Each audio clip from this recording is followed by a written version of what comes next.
Bienvenue au Ben Wagon Show, épisode numéro 7. Encore une fois, vous savez quoi faire. Allez nous suivre sur YouTube, Facebook, Instagram. L'important, c'est vraiment, au-delà de nous suivre, c'est des fois de juste vous abonner. C'est comme ça qu'on est capable de savoir qu'on a du support. Donc, vraiment, merci de nous écouter. Et pour le 7e épisode, on est avec, mettons dans le monde sportif, un grand. OK? On dirait même... 6 pieds. Littéralement et aussi symboliquement, là, un grand. Moi, je pense que quand tu arrives à faire plus de 15 ans dans un domaine, tu rentres dans la catégorie légende. Tu sais, t'as rookie. Après rookie, t'as joueur. Là, t'as vétéran. Puis là, t'as légende. Tu vois? Puis je pense qu'on est avec une légende du journalisme sportif québécois. Stéphane Leroux, premièrement, merci d'être avec nous aujourd'hui. Ça fait plaisir. Ça a été difficile d'arranger nos horaires, mais on y est arrivé. Faudrait que... C'était pas un manque de volonté. Non, exact. Mais c'est les phrases qu'on a souvent parce que, tu sais, quand on veut avoir du monde dans le monde des médias, c'est des horaires que je qualifie présidentiels. OK? C'est des horaires très chargés. Fait que si je vous montrais les textos avec Stéphane, là, on a dû trouver, ça a été difficile, mais... Ça remonte au mois de novembre, je pense. Exact. Ça remonte à loin. Mais on a réussi. Puis, Stéphane, je pense que ces derniers jours, tu sais, en date d'aujourd'hui, on est le 7 mars. Fait que ces derniers jours, je pense que tu as eu peu de sommeil, beaucoup de jobs. Ouais, il y a des choses qui se passent des fois dans nos jobs qu'on ne fait pas du 9 à 5 du lundi au vendredi, puis on le sait. Là, puis moi, ça va faire 33 ans à la fin du mois là, que je suis rentré comme stagiaire de l'École d'art et technologie des médias du Cégep de Jonquière à RDS. J'ai été le premier stagiaire que RDS a pris parce qu'RDS a ouvert en septembre 89. Donc, en mars 90, c'était la première fois qu'on recevait des stagiaires à RDS et c'était moi. J'avais des collègues qui étaient au niveau technique aussi, mais dans la salle des nouvelles, c'était moi. Puis, j'ai failli pas aller faire ma dernière année de Cégep quand RDS a ouvert en 89 parce que je voulais faire partie de ça. Ça a été pour moi comme une révélation. En tout cas, on en reparlera, là, mais... Pour ta question de base, oui, effectivement, là, avec la démission officielle de Gilles Courteau dimanche le 5 mars, ça se posait être une journée tranquille.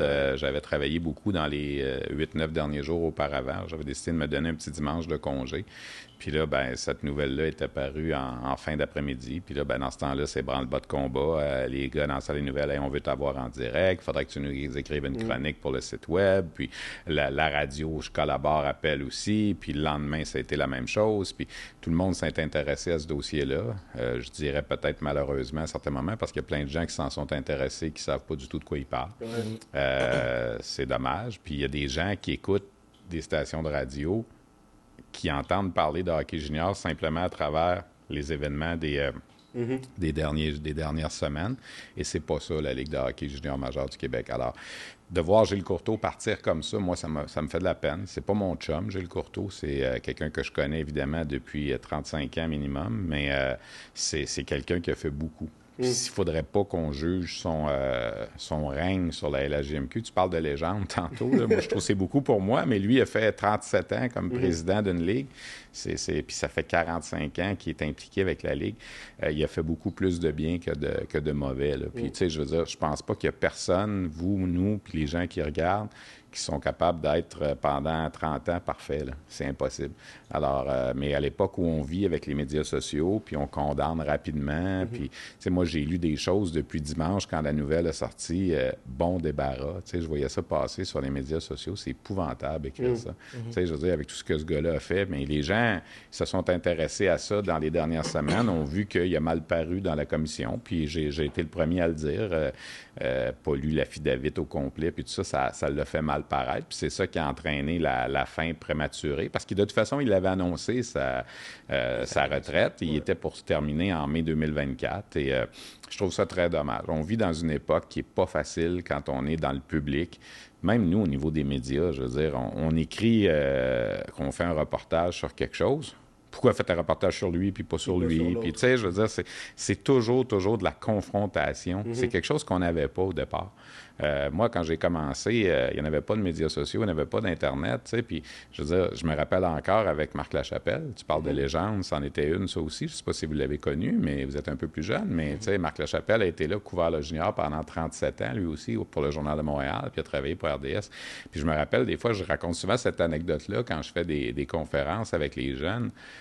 Mettons qu'on apprenait une nouvelle, je vais dire un exemple, le lundi soir à Laval, il y avait des matchs dans le temps, il était 9h30, mettons, le lundi soir, tu sais. Là, Marc, il me regardait, sa page était déjà fermée pour le lendemain, tu sais. Là, il me disait, travailles-tu demain, toi? Non, moi non plus. On se garde ça pour mercredi. Tu sais, la nouvelle, on se la garde-tu pour mercredi? Et personne la sortait avant, parce qu'il n'y avait pas de moyen de la sortir avant. Il n'y avait pas de Twitter, il n'y avait pas de... Aujourd'hui, dès que tu apprends une nouvelle, sors-la, parce que 5 minutes après, quelqu'un va la mettre sur Internet. Tu sais, je veux dire, alors c'est la vitesse à laquelle l'information circule. C'est phénoménal. Puis les gens ont tous un micro maintenant. Les gens ont tous une tribune. Tu sais, avant, quand tu voulais faire connaître ton opinion, il n'y avait pas 100 façons. Tu sais, il fallait que tu écrives une lettre, mettons, lettre du lecteur, le courrier du lecteur, ou que tu appelles dans une ligne ouverte. Puis là, quand tu appelais dans une ligne ouverte, ben les gens pouvaient te reconnaître avec ta voix, puis tout ça. Fait que, bien souvent, tu sais, aujourd'hui, m'a finir ce bout-là là-dessus, tu sais, mais les gens te trouvent... Avant, les gens te regardaient à la télé et disaient...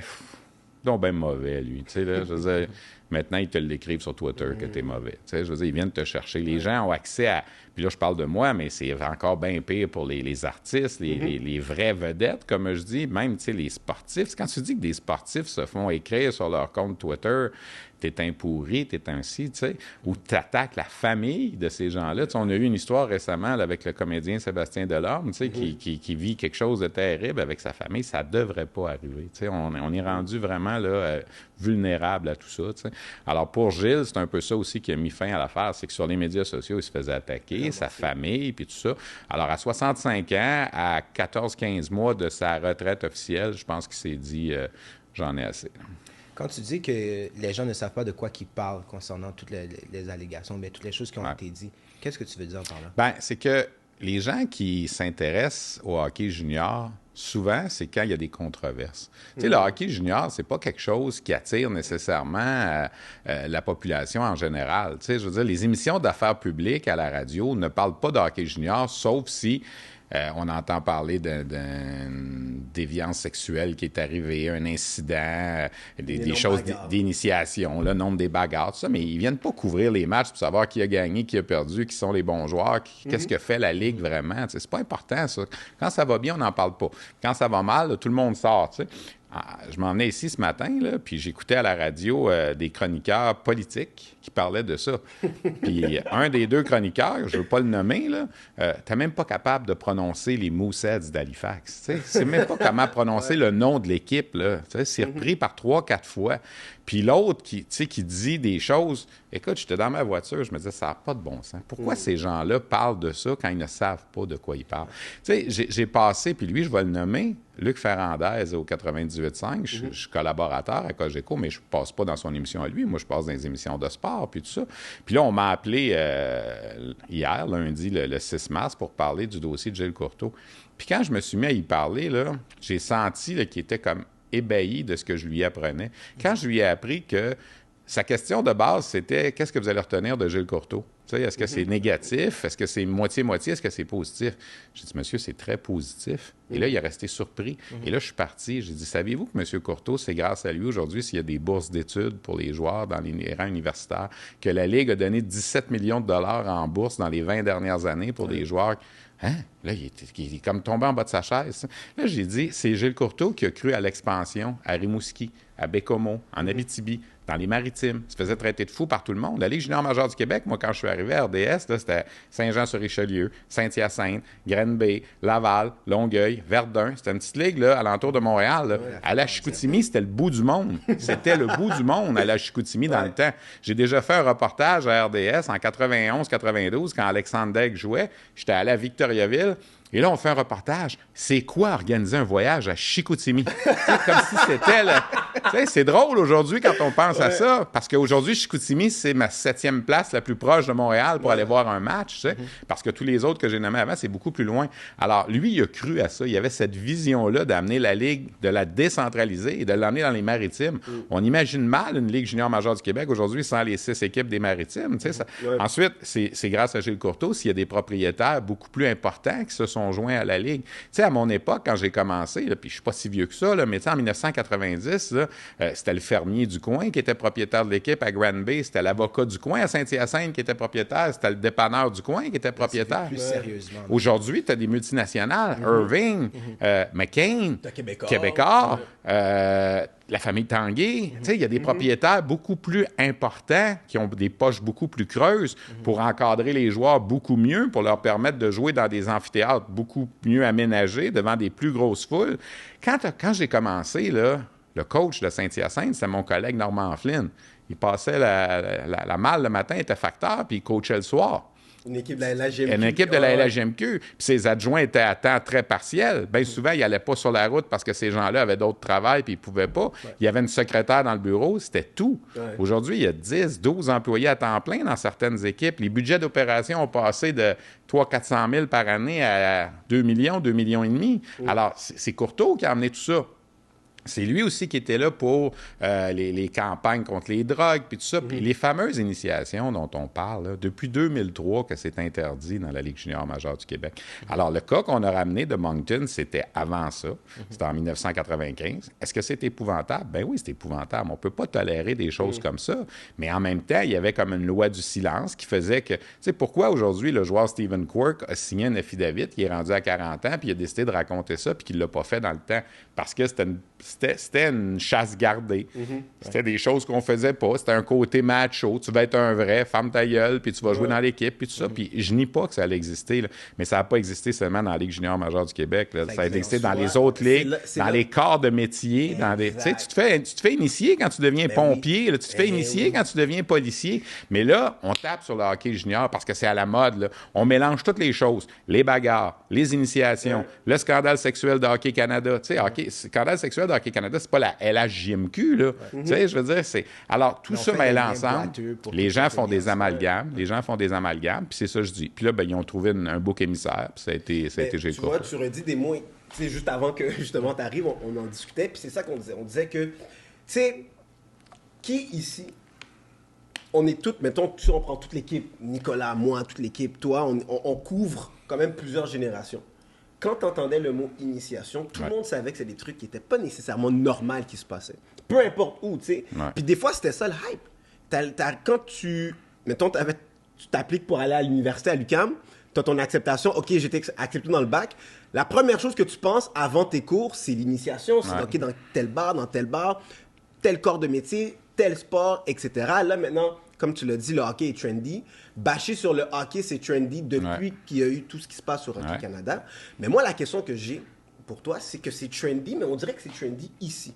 Kevin Dubé l'a dit sur Twitter, je pense, dimanche ou lundi, que cette histoire-là a coûté la tête au commissaire de la LHJMQ, mais ses homologues, la Ligue ontarienne et la Ligue de l'Ouest, là-bas, non. Fait que pourquoi, moi j'ai envie de te poser la question, est-ce qu'il y a quelque chose de spécial au Québec? Bien, je pense qu'il y a des gens là, qui se font du capital politique avec cette histoire-là. Là, on va être honnête. J'ai failli lancer mon téléphone cellulaire par la fenêtre quand j'ai entendu Vincent Marissal de Québec solidaire, puis je vais le nommer. Ce monsieur-là s'est vanté d'avoir couvert les Bisons de Granby au début des années 90. Personnellement, je ne me souviens pas de lui à l'époque, mais je le crois sur parole. Et il disait à la radio, tu savais, moi, je couvrais le hockey junior, puis je parlais plus des bagarres que des matchs de hockey. Peut-être qu'à cette époque-là, il avait raison. Mais d'aller dire à la radio, au micro de Paul Arcand, vous savez, les propriétaires de la LHJMQ ne veulent pas enlever les bagarres parce que ça amène du monde au guichet, puis ils font de l'argent avec ça sur le dos des jeunes. Hey, un instant, là, 87% des matchs cette année dans la LHJMQ, il n'y a pas eu de bagarre. Et là, on n'a pas encore changé le règlement, qu'on va peut-être changer pour l'année prochaine, d'être plus sévère. 87%, pas de bagarre. Alors, si c'est ça qui attire le monde, ben ils sont vraiment cons de revenir tout le temps. Puis à Québec, qui a 9800 spectateurs en moyenne par match, les Remparts, qui est l'équipe qui attire le plus au hockey junior canadien. Comment il y a eu de bagarre au moment où on se parle cette année sur la glace du Centre Vidéotron? Zéro. Wow. Les Remparts ont été impliqués dans un seul combat depuis le début de l'année, puis c'est un match sur la route. Donc, sur la glace du Centre Vidéotron, on a joué quoi? Le 27-28 matchs locaux. Il n'y a pas eu une bagarre à Québec. Et pourtant, il y a 9800 spectateurs par match. Alors, moi, je pense que c'est de faire de très mauvais amalgames, de faire de la démagogie, d'essayer d'amener les gens à penser ta façon de penser. Il a même dit au micro de Paul Arcand, moi, j'ai des joueurs, lui, il disait ça, là, il dit, moi, j'ai des joueurs qui nous ont écrit puis nous ont dit, mon coach me force à aller me battre avec des joueurs joueurs de l'autre équipe. Ouais. Pardon. Si vraiment il y a un joueur qui t'écrit pour te dire ça, là, ben, sors-le publiquement, puis on va aller voir son coach puis son DG, puis ils n'auront plus de job parce que ça ne se fait plus. Est-ce que ça s'est déjà fait? Oui. C'était une autre époque. Puis, vous savez, les entraîneurs qui faisaient ça dans une autre époque, plusieurs ont fait des millions dans la Ligue nationale. Là. Ben oui. Tu sais, des coachs, on les connaît, les anciens coachs québécois qui sont allés dans la Ligue nationale, là, ils en ont envoyé des joueurs se battre. Je vous dis pas que ça se faisait pas, mais on est rendu ailleurs. Puis la société est rendue ailleurs dans plein de choses aussi. Tu sais, l'exemple qu'on donnait, nos grands-pères conduisaient avec une bière entre les deux jambes. Là. Tu sais, c'était permis dans ce temps-là. Ils n'avaient pas de problème. Là. Aujourd'hui, ça passe plus, on fait plus ça. Même nous, les médias, on a une forme de responsabilité. Je me rappelle de mes débuts en 90, on allait le lundi soir à Laval au centre sportif, puis il y avait la pancarte House of Pain accroché en haut avec du sang dessus, puis je veux dire, on lançait des œufs aux joueurs sur la glace. Puis nous, les médias, je n'irais pas jusqu'à dire qu'on en faisait la promotion, mais on en parlait beaucoup, puis c'était le fun, puis hey, un autre lundi soir à Laval, Royal Rumble à Laval avec des gens. Puis je me rappelle à l'époque, quand il y avait des gens peut-être plus intelligents que nous à l'époque, je vais le dire comme ça aujourd'hui, je le disais pas comme ça dans le temps, qui nous disaient, mais non, ça n'a pas de bon sens, les jeunes, des mineurs qui se battent sur la glace. On disait, là, ta gueule, toi, c'est ça, l'hockey junior, tu sais. Puis j'en prends une partie du blâme à ce moment-là, mais on n'est plus là aujourd'hui. Là. Je veux dire, quand aujourd'hui il y a une bagarre dans un match, là, on reste quasiment surpris, puis plus souvent qu'autrement, la bagarre, elle dure 10 secondes. On a eu le temps de se donner peut-être 2-3 coups, puis that's it. Il y a pas, tu sais, il y a eu cette année, au moment où on se parle, là, 79 bagarres dans la saison. En 2004-2005, il y en avait eu 725 dans la saison. Tu sais, aujourd'hui, il y a 87 des matchs qui n'ont pas de bataille, alors que dans le temps, il y avait 87 qui en avaient au moins une. Tu sais. Il y a déjà eu un règlement dans la LHJMQ là, dans les années 90 pour les matchs préparatoires. C'est un règlement, là. Pas plus que 5 bagarres. À partir de la 6e, on suspend des gars. C'était la Ligue qui avait sorti ça comme règlement. Ça n'a pas de bon sens quand tu penses à ça. Maximum 5. Puis je me rappelle à l'époque, les matchs hors concours, quand les 5 bagarres étaient faits, les gens s'en allaient. Il ne se passera plus rien. C'était ce qu'on voit un peu dans le semi-pro aujourd'hui. Ça a changé. Tout ça a changé. Puis Gilles Courteau a fait partie de ce changement-là. Ben oui. Puis lui, là, quand il arrivait avec des mesures comme ça, là, ces deux homologues des autres ligues, ils n'étaient pas contents parce que quelque part, tu veux que la Ligue de l'Ontario et la Ligue de l'Ouest suivent dans ce qu'on appelle la Ligue canadienne. Mais c'est pas nécessairement facile de faire changer les choses. Puis on faisait rire de nous à TSN. Je me rappelle quand on a commencé à vouloir... Quand est arrivé l'incident de Jonathan Roy en 2008, qui était un peu un point tournant là, dans cette histoire-là au Québec. Quand on va écrire l'histoire du hockey au Québec, là, le 22 mars 2008, ça va faire 15 ans. Là, après ce match-là, il y a eu une prise de conscience, il y a eu un débat de société tout l'été cette année-là pour changer les règlements. Puis oui, la Ligue avait amené une nouvelle réglementation pour les instigateurs puis tout ça. Ça a calmé beaucoup les choses. T'sais, on est passé cette année-là, je pense, de mémoire, là, de 573 batailles à 301 l'année suivante. On a perdu quasiment 275 combats. C'est quand même une bonne amélioration en un an seulement. Puis depuis ce temps, ça descend. Puis les jeunes qui arrivent aujourd'hui ont grandi en voyant pas des batailles. Les jeunes de 2008, de 2006 avaient grandi, eux, en voyant des bagarres. Alors, le phénomène est en train de s'estomper. Là, si on ajoute une nouvelle réglementation l'an prochain qui va dire que tu es suspendu pour un match ou que tu es expulsé, ça va sûrement faire descendre encore, mais il va en avoir quand même. La page titre du Journal de Montréal ce matin, ça donne drôle. C'est fini les bagarres, enfin. Mais je m'excuse, il va en avoir pareil des bagarres. Tu vois, par moi, là, on en discutait. Puis je pense que à mon avis, là, les bagarres dans la Ligue nationale, dans le hockey, n'arrêteront jamais. Seulement, puis même là, mais seulement et seulement si, dans la Ligue nationale, on les arrête. L'exemple vient d'en haut, dans tout. Exact. Mais il y en a beaucoup moins dans la Ligue nationale aussi. Tu sais, l'époque de Slapshot puis des Broad Street Bullies, tu sais, autant j'adore le film Slapshot parce que c'est un classique, autant ça n'a plus de bon sens. Tu regardes ça. Mais même là, t'entends le commentateur dire « Du sang, ça, c'est du hockey! » Tu sais, je veux dire ça. Est-ce que c'est une nécessité? T'sais, j'ai l'impression qu'on regarde le hockey en ce moment, on regarde la Ligue nationale, puis quand il y a une bagarre, on va dire que c'est bon pour le sport parce qu'il a défendu ses joueurs, mais de l'autre côté, on regarde la bagarre, mais c'est pas l'exemple qu'on veut donner. Fait c'est quoi la bonne balance? Il y a beaucoup d'hypocrisie là-dedans. Tu sais, je veux dire, parce qu'il y a plein de gens qui disent qu'il faut enlever les bagarres. Sauf que quand il y en a une, il n'y a pas personne qui s'en va à la toilette. Là. Il n'y a pas personne, tu sais, tout le monde se lève, tout le monde regarde. Tu sais, je veux dire, c'est difficile. Puis je comprends certains des propriétaires qui ont peur. Bobby Smith était peut-être le dernier, puis il vient de vendre là, ses parts des Mooseheads d'Halifax. Mais Bobby Smith croyait dur comme fer que si on enlevait les bagarres, il y aurait plus de coups à l'eau, puis ça ferait perdre des assistances, la foule. Moi, je pense, puis je viens de le dire tantôt, les Remparts n'ont pas eu un combat cette année, puis ils attirent 9800 spectateurs. Alors, c'est faux de prétendre que les gens vont là pour les bagarres, parce qu'il n'y en a pas. Tu sais, je veux dire, est-ce que s'il y avait plus de bagarres, il y aurait 11 000, 12 000? Moi, je pense que c'est une clientèle différente. Tu en gagnerais une partie de clientèle, mais tu en perdrais une autre. Tu sais, l'aspect familial d'amener tes enfants à voir du hockey, s'il y a des bagarres continuellement, comme c'était le cas dans le temps, je pense qu'on perdrait ces gens-là. On gagnerait peut-être les amateurs de violence, mais on en perdrait. Alors, je pense pas que au final, ça change quelque chose. Mais aux États-Unis, on vend encore beaucoup ça. Tu vas à un match à Boston, tu vas à un match à Vegas, le tableau, l'écran géant au départ, la vidéo au départ, c'est sûr qu'il y a toujours une coupe de tape à la gueule. Ça fait partie des mœurs là-bas. Là.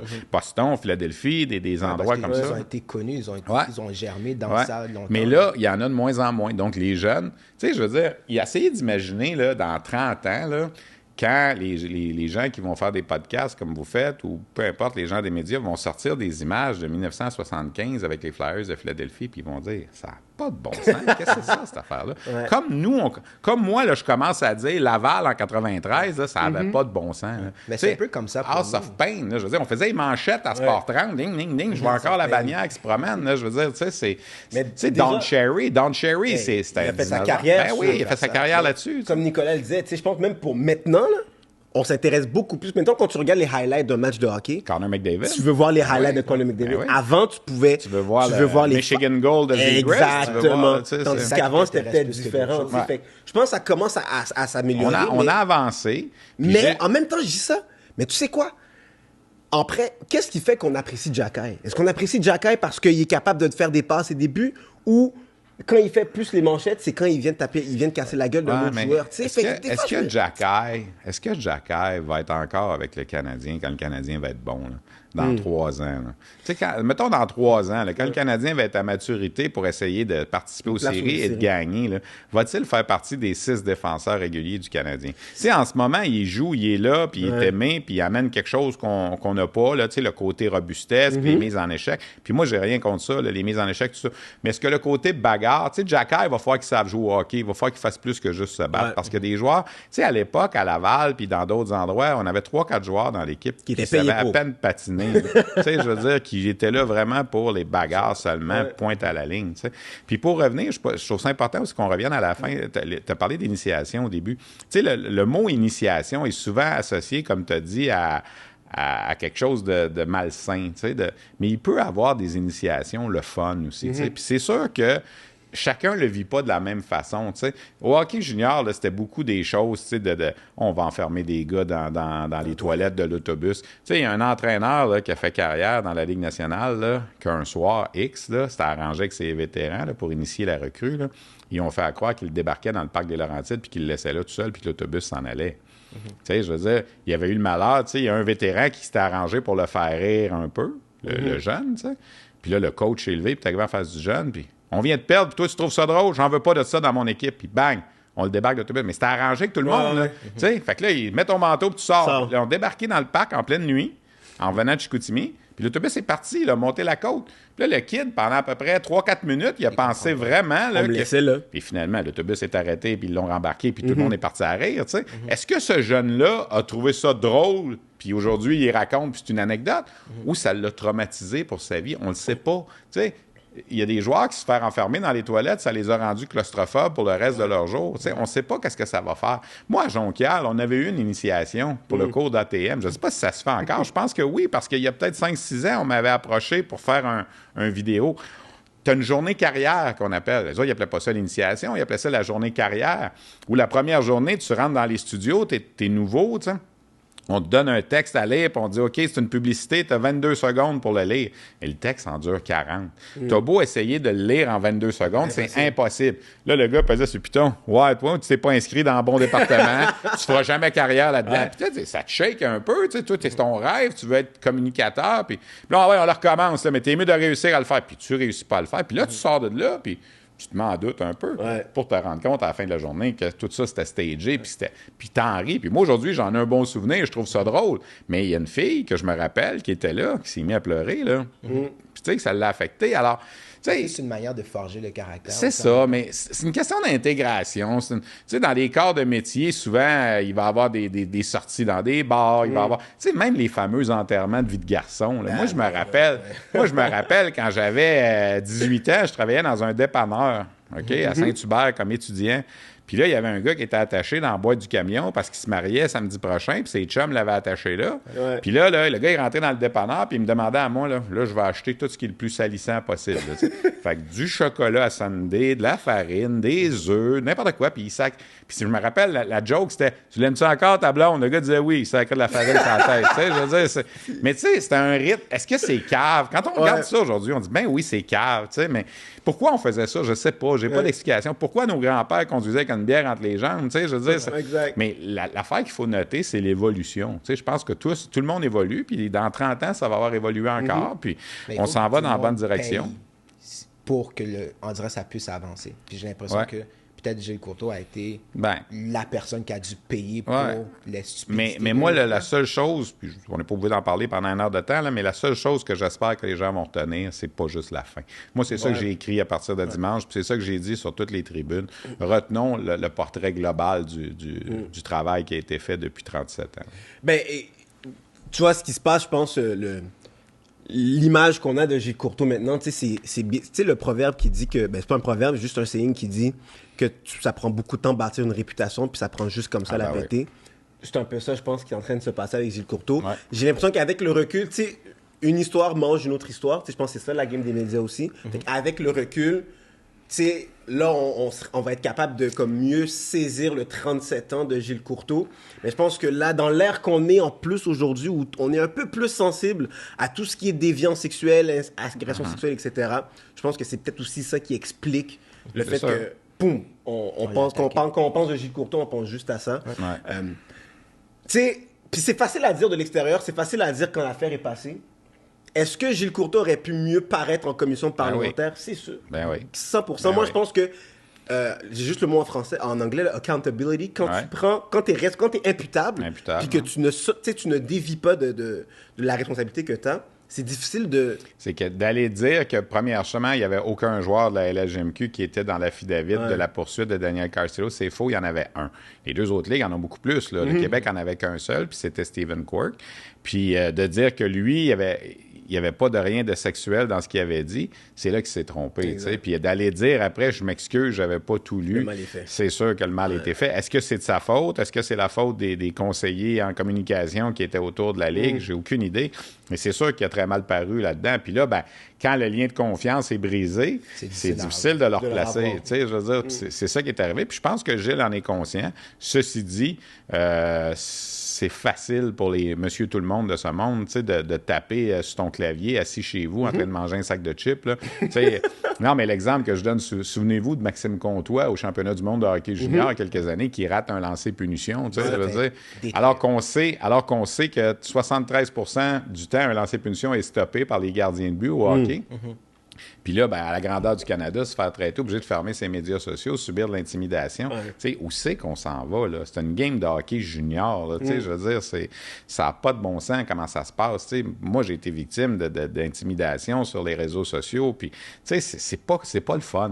Il n'y a rien de le fun là-dedans. Je suis en onde des fois, là, puis je reçois des messages pendant que je suis en onde, là. Je veux dire, puis des fois, ça ne me concerne même pas moi. Encore dans le temps des fêtes cette année, au championnat du monde junior, je travaillais avec Marc-André Dumont, qui est un nouvel analyste, que moi, je pense qu'il fait un travail très honnête pour quelqu'un qui commence. Je reçois des messages pendant que je suis en onde. « Ouais, Leroux, toi, t'es bon, mais ton analyste, il est pourri en esti. » Premièrement, pourquoi tu m'envoies ça? Première question. Deuxième question, qu'est-ce que tu veux que je te réponde? Qu'est-ce que tu veux que je te réponde? Je vais-tu arrêter de décrire la game pour dire, vous avez raison, monsieur? Je vais dire, t'es pourri. Tu sais, je veux dire, c'est où tu t'en vas avec ça? Tu sais, je veux dire, il y a une couple d'années encore, tu sais, il est arrivé un jeu, je me souviens, c'est une anecdote, je la raconte. Pendant la description du match, c'était la Suisse qui jouait. Je ne sais pas si vous avez déjà vu ça au hockey. Moi, j'avais jamais vu ça. Puis Normand Flynn était avec moi, il n'avait jamais vu ça. Donc, 2 lancers de punition sur la même séquence. Jamais vu ça. Le joueur se fait accrocher, lancer punition. Il se relève, continue de se faire accrocher une deuxième fois. Deuxième lancer de punition. Fait que les arbitres ont collé 2 lancers de punition. Là, écoute, Normand puis moi, on a beau bien se préparer, là, on est un peu perplexe de ce qui se passe. Puis sur la glace, il semble avoir une espèce d'imbroglio parce que là, le gars qui a eu le premier lancer de punition, qui a fait la fin, qui a fait la gaffe, on l'envoie s'asseoir au banc des punitions. Fait que là, on dit, finalement, il y a juste un lancer de punition, mais une punition. Non, c'est pas ça. Le vrai règlement, puis l'arbitre sur la glace l'a bien interprété. Tu donnes un premier lancer de punition. S'il y a un but sur le premier lancer de punition, la deuxième lancer de punition devient une punition et non un lancer de punition.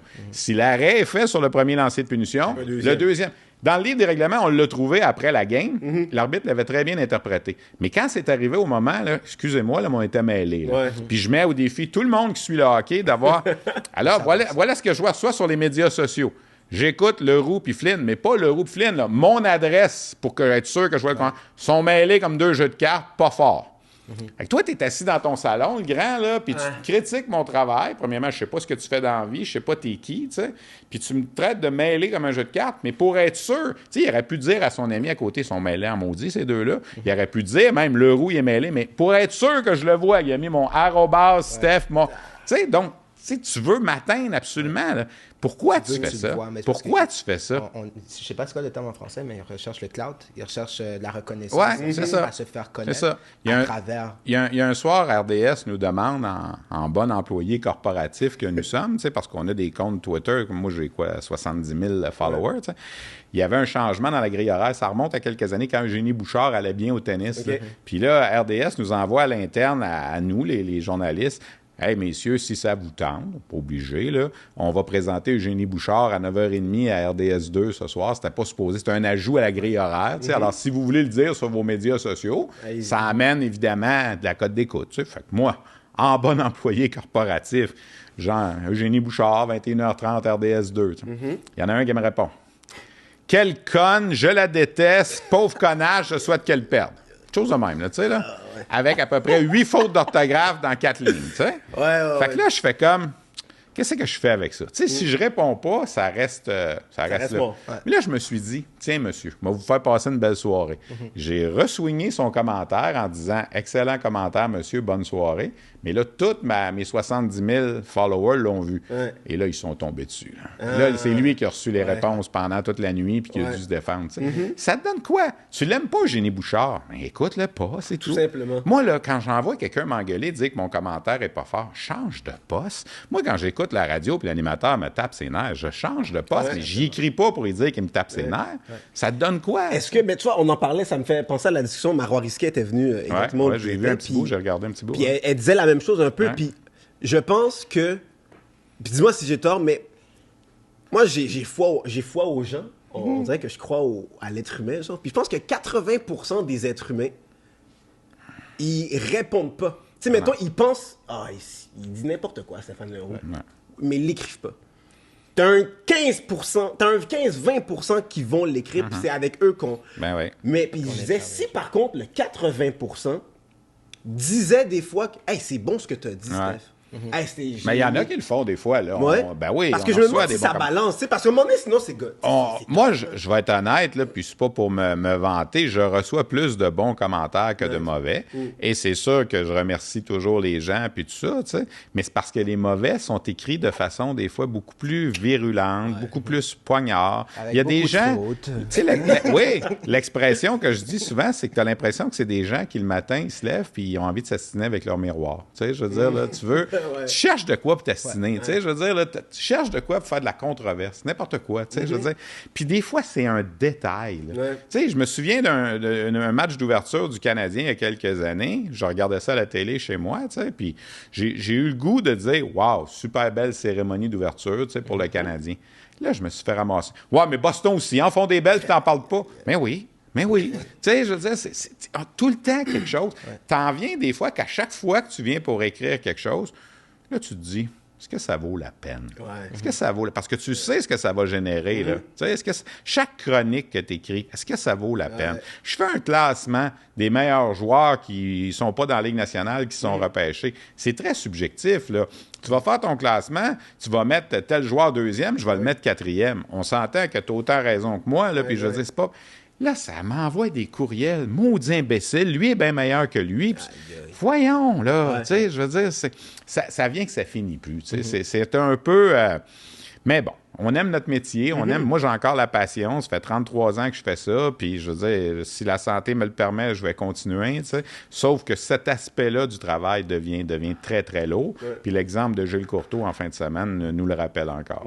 Justement, là, après 33 ans de carrière, là, en passant, je pense que tu viens de dépasser Chantal Maccabé. Ben, elle est à 32. Oui, mais Chantal avait commencé un petit peu avant. À RDS, je l'ai dépassée, parce que là, elle était arrivée 6 mois avant moi, puis là, ça fait 1 an qu'elle est partie, là, mais je veux dire, elle avait commencé un petit peu avant moi. Elle avait travaillé à TVA puis Radio-Canada un petit peu avant. Elle est un petit peu plus vieille que moi, 2-3 ans plus vieille que moi. Là, mais avec toutes ces années-là là, d'expérience, là, moi, je me posais la question, puis en préambule, on parlait de ça. 33 ans de carrière, tu connais la LHMQ comme le fond de ta poche, tu connais les autres ligues aussi. Comment ça se fait que je sais la question que ça me pose. je me pose tout le temps cette question-là, parce que t'es ma référence quand je veux savoir des choses sur la LHMQ. Moi, je vais vous le dire, là, je le dis aux jeunes quand je fais des conférences, là, il y a 2 questions qu'on me pose très souvent. 3 questions. On va dire 3. OK, 3 questions. Comment ça se fait que tu n'es pas monté dans la Ligue nationale? C'est un peu ça que tu me demandes. As-tu déjà voulu être dépisteur pour le Canadien? Le Canadien, t'as-tu déjà demandé d'être dépisteur? Puis Chantal Maccabé, tu es aussi belle en personne qu'à télé. C'est les 3 questions que je me fais demander habituellement. Fait que Chantal, oui, est aussi belle en personne, sinon plus. Monter faire le Canadien, j'aurais pu le faire. C'est arrivé, je dirais, peut-être 2-3 fois qu'il y a eu des opportunités quand on a changé de reporter puis tout ça. On m'a jamais vraiment forcé à le faire. Moi, je pense, puis ça, c'est une philosophie qui m'appartient, puis que les gens ne comprennent pas tout le temps. Là. J'aime ce que je fais. Puis des fois, c'est plus le fun, puis là encore là, je le dis sans prétention, d'être un plus gros poisson dans un petit bocal que d'être un poisson parmi tant d'autres dans le gros bocal. Alors, parce que je fais le hockey junior, puis que j'ai développé une spécialité là-dedans, ben il n'y en a pas beaucoup qui ont ça. Je veux dire, alors que le Canadien, il y en a beaucoup plus qui couvrent le Canadien. Fait que ça me donne une expertise qui fait que ça me permet de faire de la radio, ça me permet d'écrire dans des magazines, ça m'a permis au fil du temps de développer un créneau qui est à moi. Puis au niveau à l'interne, comment ça se passe aussi, j'ai pas mal carte blanche. Dans le sens que, Stéphane, on veut une chronique lundi, jeudi, vendredi cette semaine. Le contenu de la chronique, là, il me le laisse décider. Parce que c'est moi qui sais de quoi qu'il faut qu'on parle. Quel joueur qu'il faut qu'on parle, quelle équipe il faut qu'on parle. Alors que le Canadien, puis je l'ai couvert le Canadien, là, j'ai remplacé, puis j'en ai fait des matchs du Canadien, puis tout ça.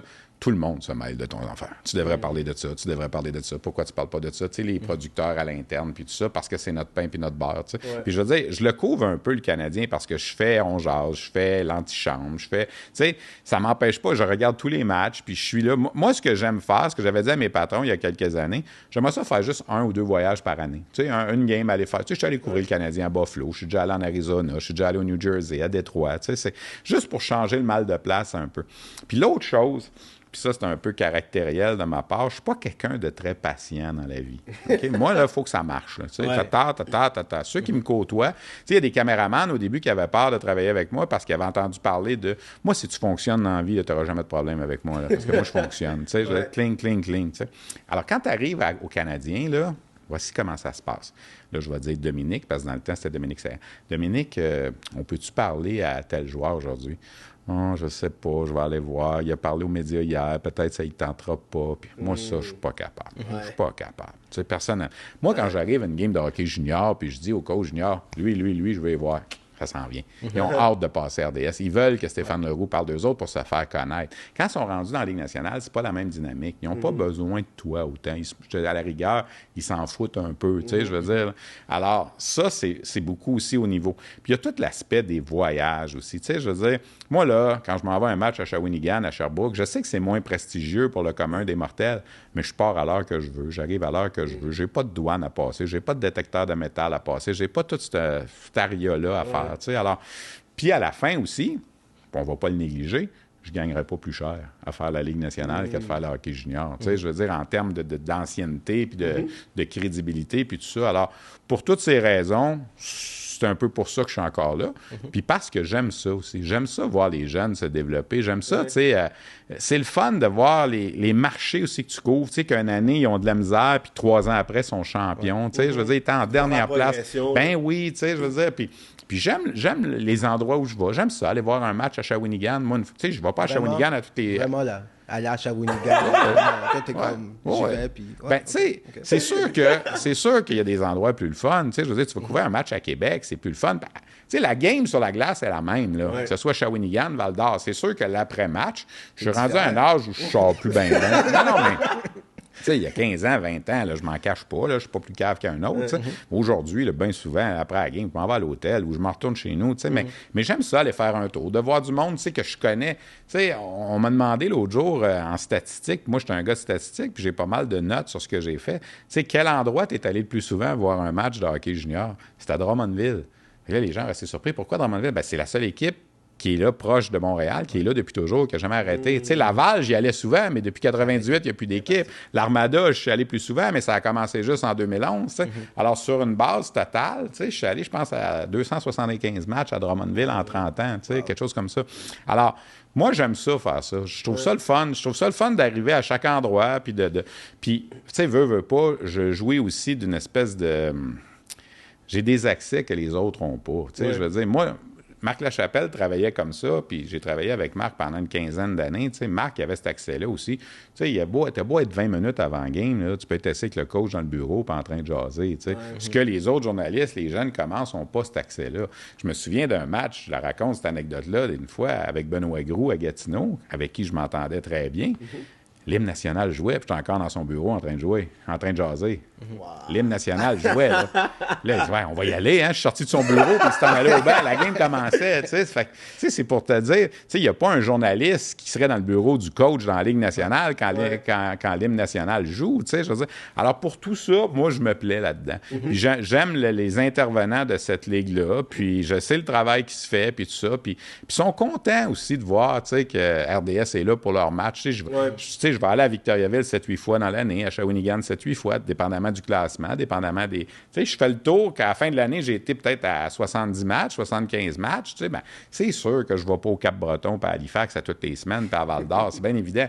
Mon corridor, c'est bien gros Gatineau, Québec, là, tu sais, il y a 6 équipes-là. Puis là, j'ai le Rocket en plus qui s'est ajouté à ça, tu sais, fait... Puis c'est le fun, le Rocket, parce que c'est des gars que j'ai vus dans le junior qui sont rendus dans la Ligue américaine, tu sais.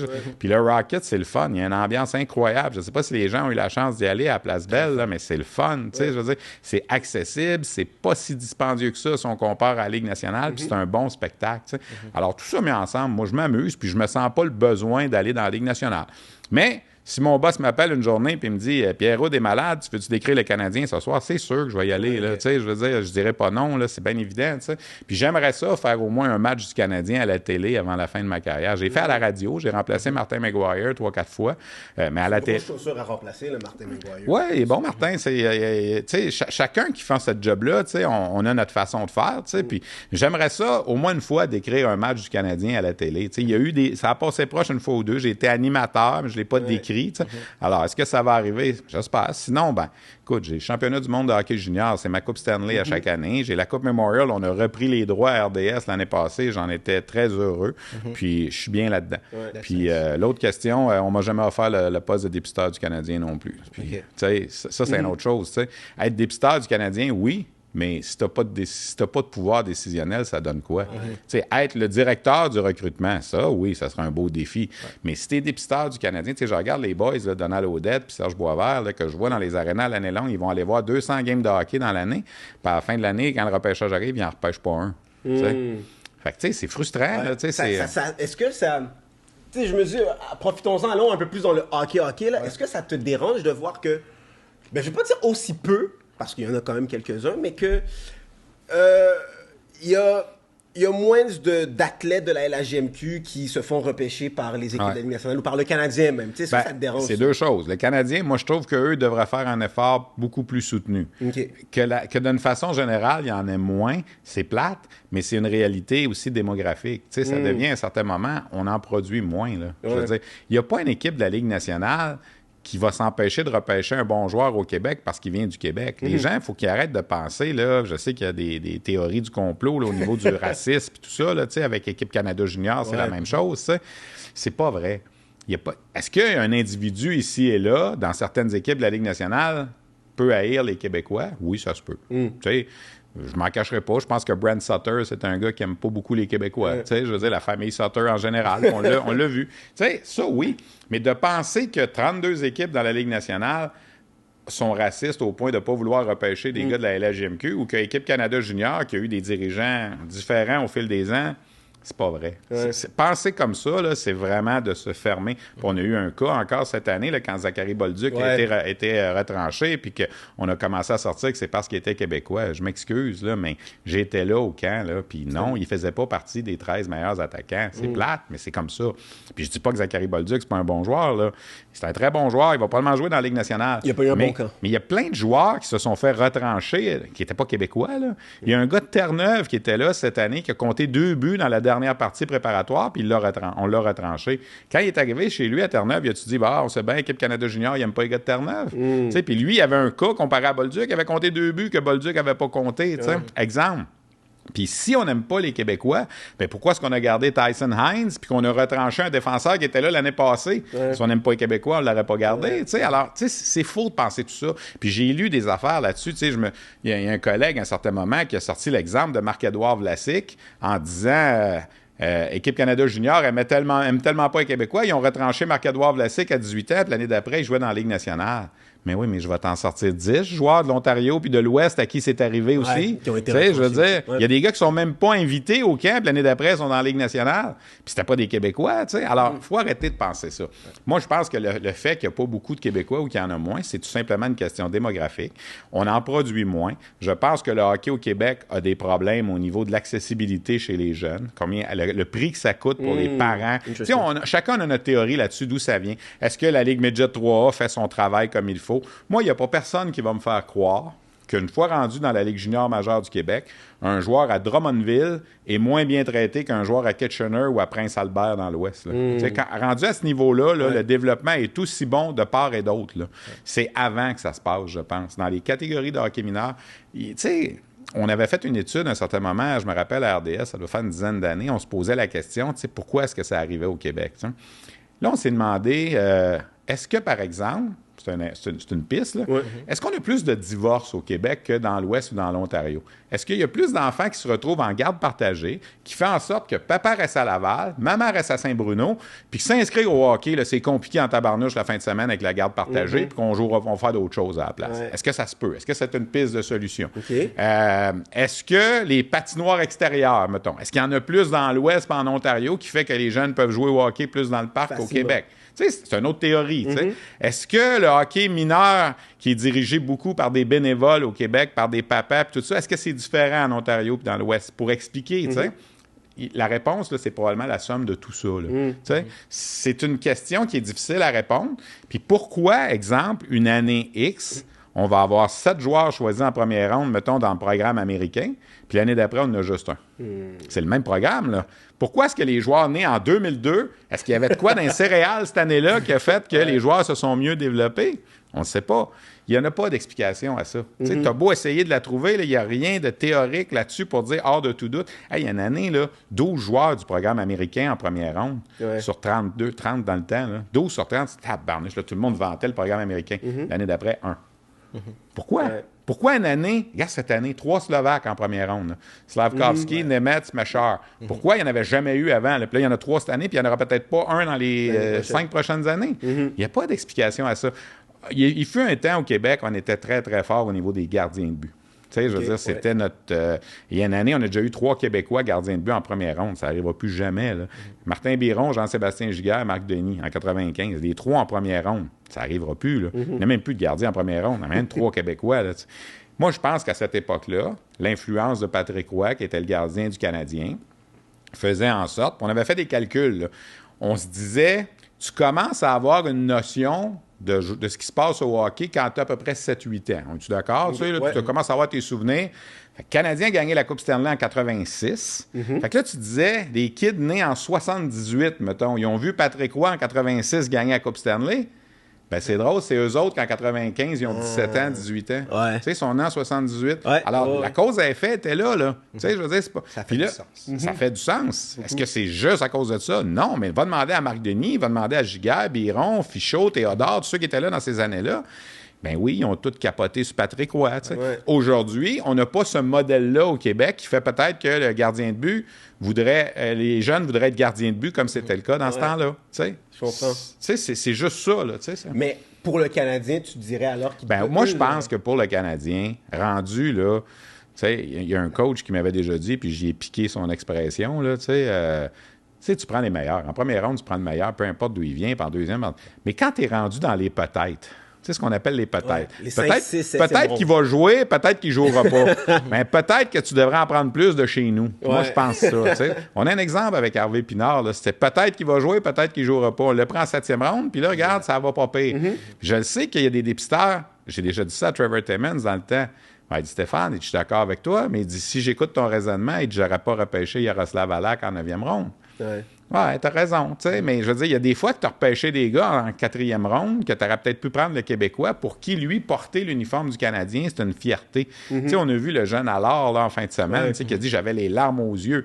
Excuse-moi, je pense pas qu'il y ait un Suédois qui avait les larmes aux yeux de jouer pour le Canadien, tu sais. Puis l'autre chose aussi, c'est qu'on a un club école à Laval maintenant. Fait que si tu repêches un gars, puis que malheureusement, ça fonctionne pas dans la Ligue nationale, il va jouer à Laval. Qui t'aime mieux voir jouer à Laval? Un Québécois ou Lucas Veidemo de la Suède? Tu sais, je veux dire, c'est ça, là, un peu le... Ouais. Moi, mon point, c'est là, Jordan Dumais, là, je pense qu'on va s'en mordre les pouces, là. Il joue à Halifax en ce moment. Il a 18 ans, 2e saison de 100 points. Puis il va faire encore 100 points l'an prochain s'il n'est pas blessé. Le dernier joueur qui a fait 3 saisons de 100 points dans la LHMQ, c'est Claude Giroux. Ça fait 15 ans que c'est pas arrivé. Là, tu avais la chance, en 3e ronde, de le repêcher. Tu avais 2 choix de 3e ronde. Mais tu as pris un Autrichien qui joue à Ottawa puis un Suédois avant lui. Alors, on va voir si Vincent Rohrer des 67 d'Ottawa puis Adam Engstrom de la Suède vont jouer un jour pour le Canadien. Mais Jordan Dumais, peut-être que ça ne fonctionnera pas. Mais y aurais-tu rempli la place Belle à Laval si jamais ça ne marche pas, par exemple? Ouais. C'est ce que, moi, c'est ce que je me dis. T'sais. Alors, c'est pour ça que des fois, rendu dans les rondes plus loin, puis ça, c'est un débat que... Je ne sais pas quel âge vous avez, là, mais que les 35 ans et moins, des fois, là, me lancent des tomates continuellement quand je parle de ça. C'est nous. C'est ça. Parce que vous n'avez pas vu le Canadien gagner la Coupe Stanley avec 10 Québécois dans l'équipe en 1993 puis en 1986. En 1993, tu sais, c'était Daigneault, c'était Lebeau, c'était Danfous, c'était Carbonneau, c'était Brunet, c'était Desjardins, c'était Patrick Roy. Il y en avait 10 Québécois dans l'équipe. Aujourd'hui, il n'y en aura pas 10. Je n'en demande pas 10 avec le Canadien, mais ça n'a pas de bon sens qu'on n'ait pas 3-4 tout le temps. Parce que ces gars-là, je pense, vont toujours en donner un petit peu plus. Est-ce que ça t'a fait quelque chose quand, je pense que c'était l'année dernière, quand il n'y avait aucun Québécois? C'est incroyable. C'est incroyable. C'est pas une question nationaliste, là, mais moi, je couvre la LHJMQ. Que Anaheim ne repêche pas, c'est pas le bon exemple, parce qu'Anaheim en repêche beaucoup, là, mais que Dallas ne repêche pas de Québécois, je peux comprendre. Mais que le Canadien n'empêche pas, là, j'ai de la misère. Puis tu regardes jouer le Rocket à Laval, ça fonctionne bien. Là. Ils ont 12-13 Québécois dans l'équipe.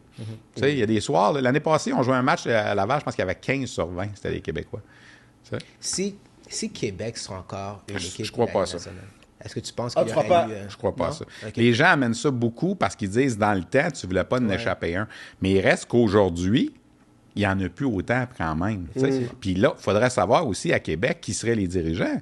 Si les gars qui dirigent à Québec, je veux dire, en ce moment, là, Jeff Gorton, c'est pas un Québécois. Là, est-ce que s'il y aurait un Jeff Gorton à Québec aussi, on ne le sait pas. Serge Chavard ramène souvent cette phrase-là. Et nous autres, on s'assurait de ne pas manquer les Québécois parce qu'on ne voulait pas que les Nordiques les repêchent. Ouais.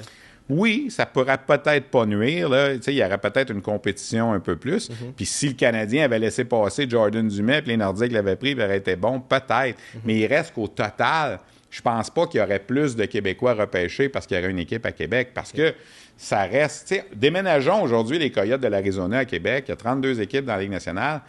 Il va-tu se repêcher plus de Québécois? Non. Je pense qu'il y a peut-être des Québécois qui vont avoir une chance d'être invités puis de signer des contrats de plus avec les Nordiques qu'avec les Coyotes de l'Arizona. Okay. Mais au niveau du repêchage, je pense pas que ça changerait tant que ça. Moi, je me pose la question même,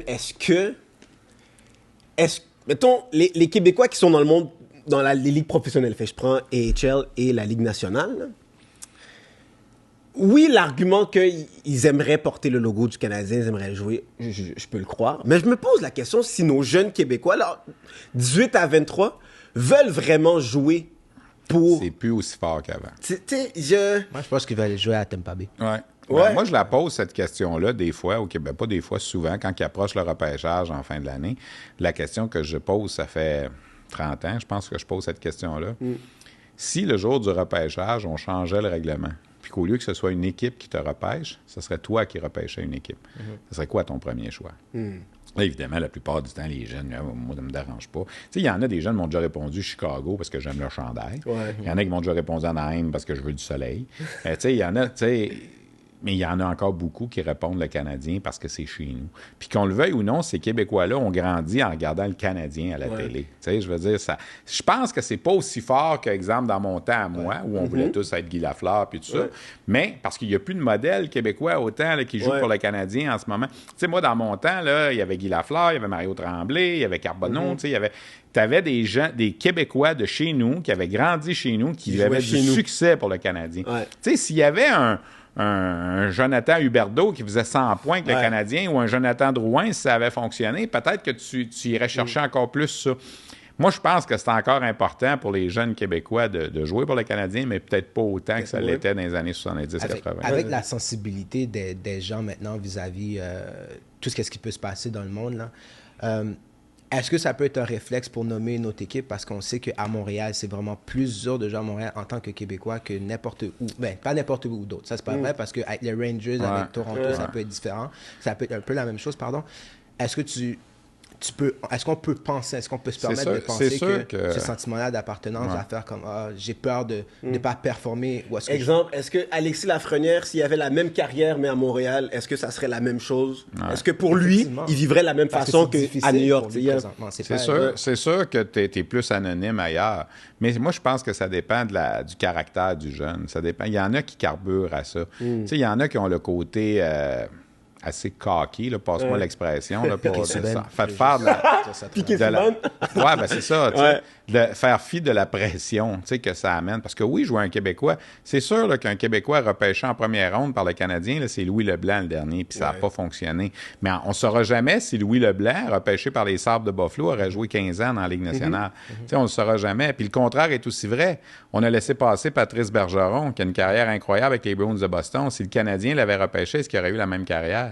On ne peut pas répondre. Tu sais, Éric Chouinard, qui a été repêché en première ronde, Simon Gagné, repêché en première ronde. Les deux arrivaient de la même équipe junior, les Remparts. Les deux avaient compté 50 buts. Simon Gagné est parti avec Philadelphie, puis on l'a placé avec...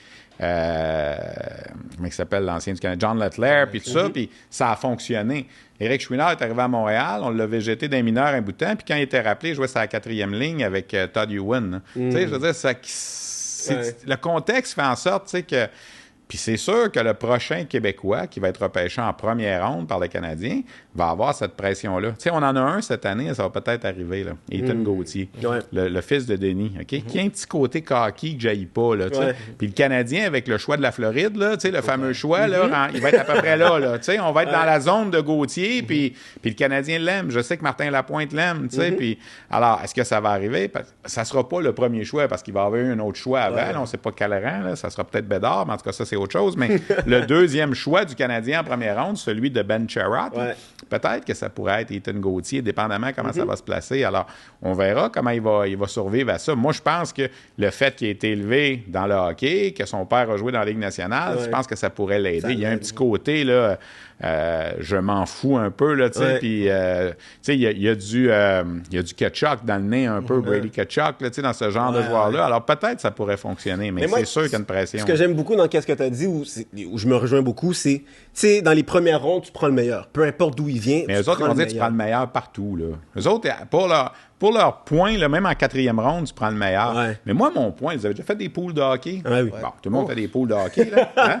Non, mais tu sais, quand tu fais ton pool de hockey, là, tu essaies de classer tes joueurs, tu te fais un classement dans un certain ordre, tu sais. Entre toi puis moi, là, quand tu es rendu au 121e, là, celui que tu mets 121 puis celui que tu mets 122, là, ou 123, là, ça se ressemble. Hein? Fait qu'imaginons le Canadien rendu en 4e ronde. Là. Ils ont un Québécois à 123, là, mais ils ont un gars de l'Ouest à 120. Là, là ils regardent les deux. Ouais, mais on a mis lui à 120, il faut qu'on prenne lui à 120. Ouais, mais tu sais, entre le 120 et le 123, tu sais. C'est ça que mon point il est là, moi. 100%. Mon point, il est là. Tu sais, je veux dire, je te dis pas s'il y a un 1000 de distance entre les deux, là. Si tous tes recruteurs sont convaincus que le gars que tu as mis à 75, il est 10 fois meilleur que le gars que tu as mis à 78, prends-le. Mais tu sais, quand tu fais cette liste-là, il y a une façon de faire aussi pour que tu mettes tes Québécois plus haut pour que tu aies une chance de les repêcher. Tu sais. Il y a des années là, que le Canadien avait 11 choix, là, puis que le Québec avait beaucoup d'espoir. Je me souviens d'avoir écrit, de dire, si le Canadien n'en prend pas cette année, c'est de la mauvaise volonté. Mais le Canadien n'en a pas pris. Tu sais, je veux dire, c'est comme là, tu vas voir Trevor à la fin, puis j'ai une bonne relation avec lui, tu sais, puis Trevor, fais-tu exprès? Steph, you know, tu sais, puis là, il me parle d'un joueur, puis écoute, je le connais pas, là, il vient de la 2e division en Suède. Ah, he's gonna be good, tu sais. Mais non, tu sais, Nicolas Roy et Lucas Veidemont, on s'est pogné solide, moi puis Trevor, là-dessus, tu sais. Nicolas Roy, ça avait été un premier au total dans la GMQ, un centre de 6 pieds 4 qui vient d'Amos. Et là, t'es rendu en fin de 3e ronde, 88 à peu près, là, tu sais, là, il était encore là. Colin, je sais bien qu'il n'a pas eu une bonne saison à 17 ans, là, mais prends une chance. Ben non, ils prennent Lucas Veidemont. Mais là, Nicolas Roy, il joue à Vegas, il est rendu à 200 games dans la Ligue nationale. C'est un exemple. Là, vous allez dire, tu prends l'exemple qui fait ton affaire, peut-être. Et là, je l'ai encore, cet exemple-là. Rohrer et Engstrom versus Dumais. Puis tu sais, Nicolas Roy, mettons que ça n'aurait pas fonctionné, il jouerait dans la Ligue américaine pour Laval. Là. Je veux dire, exact. Moi, c'est ça mon point aussi. Les gars, les autres, ils te répondent, ouais, mais on ne repêche pas des gars pour jouer dans la Ligue américaine. Je comprends. Tu veux qu'ils jouent dans la Ligue nationale, mais si ça ne marche pas, t'es bien mieux d'avoir un Québécois que d'avoir un Suédois qui va jouer pour Laval. Là, t'sais. Je veux, parce que tu vois, le temps a flashé, mais il y a un genre de débat que moi et Nicolas, on a eu. J'avais même pas vu qu'il y avait un il y a un débat qu'on a eu, puis j'aurais aimé l'avoir avec toi. Ouais. On a eu un gros débat, puis on l'a eu pendant on regardait le championnat mondial junior. Okay? Ouais. Hypothétiquement, là, on jase, okay, on discute. Canadien finit dernier, whatever, il gagne la loterie Bédard. On jase. Okay? C'est quelque chose qui n'arrivera pas. Puis que là, il y a une équipe qui... non, pas Canadien qui finit dernier. On va dire, je sais pas moi, Chicago finit dernier. Il n'y a pas personne qui va échanger le premier choix si c'est là que tu t'en vas. Là. Mais attends. La question est claire. Attends! Si, mettons, je te dis, écoute, je te donne mon premier choix, hypothétiquement. Ouais. Okay. Qui serait, mettons, le 5e, là? Mais sinon, la personne aurait le premier choix Bédard, là. Okay. Hypothétiquement, elle aurait Bédard. Ouais.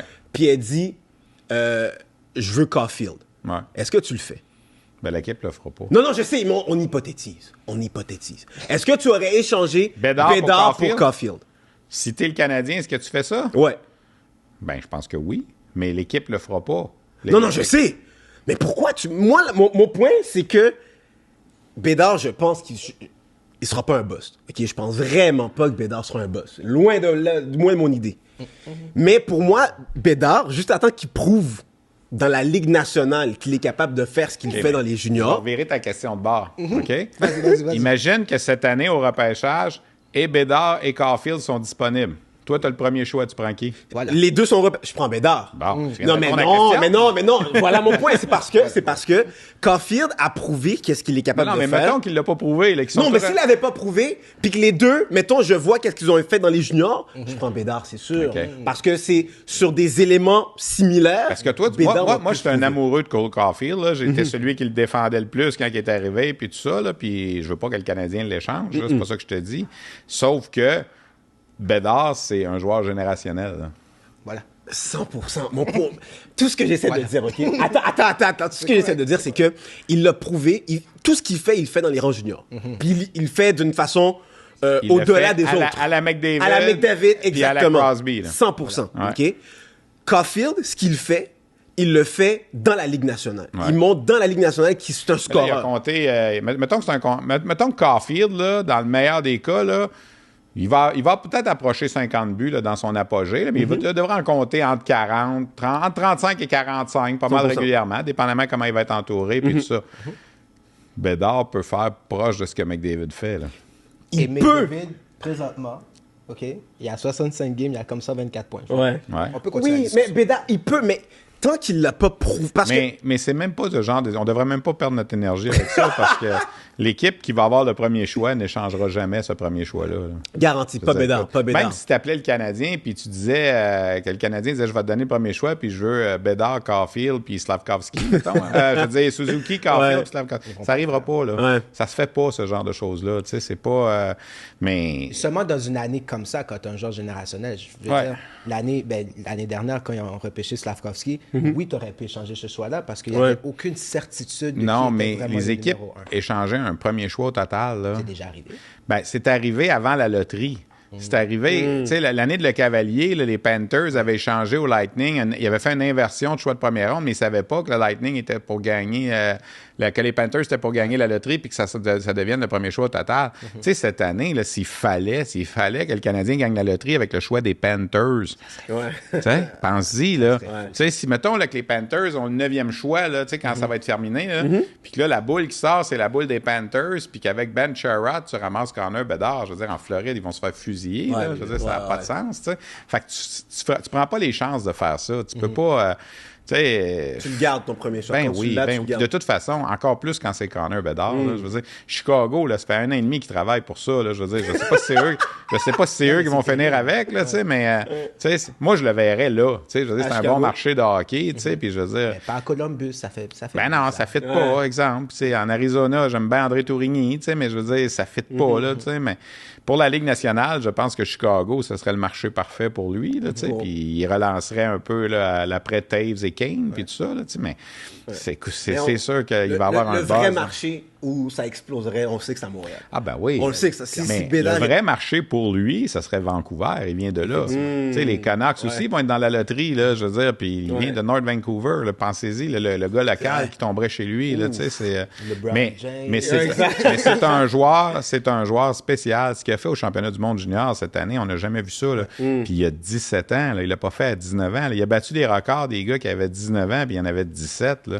Je veux dire, c'était même pas... Regardez la comparaison. Puis Shane Wright n'a pas été mauvais là, au championnat du monde junior, mais Shane Wright a été Shane Wright. Il a fait 7 points, 8 points en 8 matchs, en 7 matchs.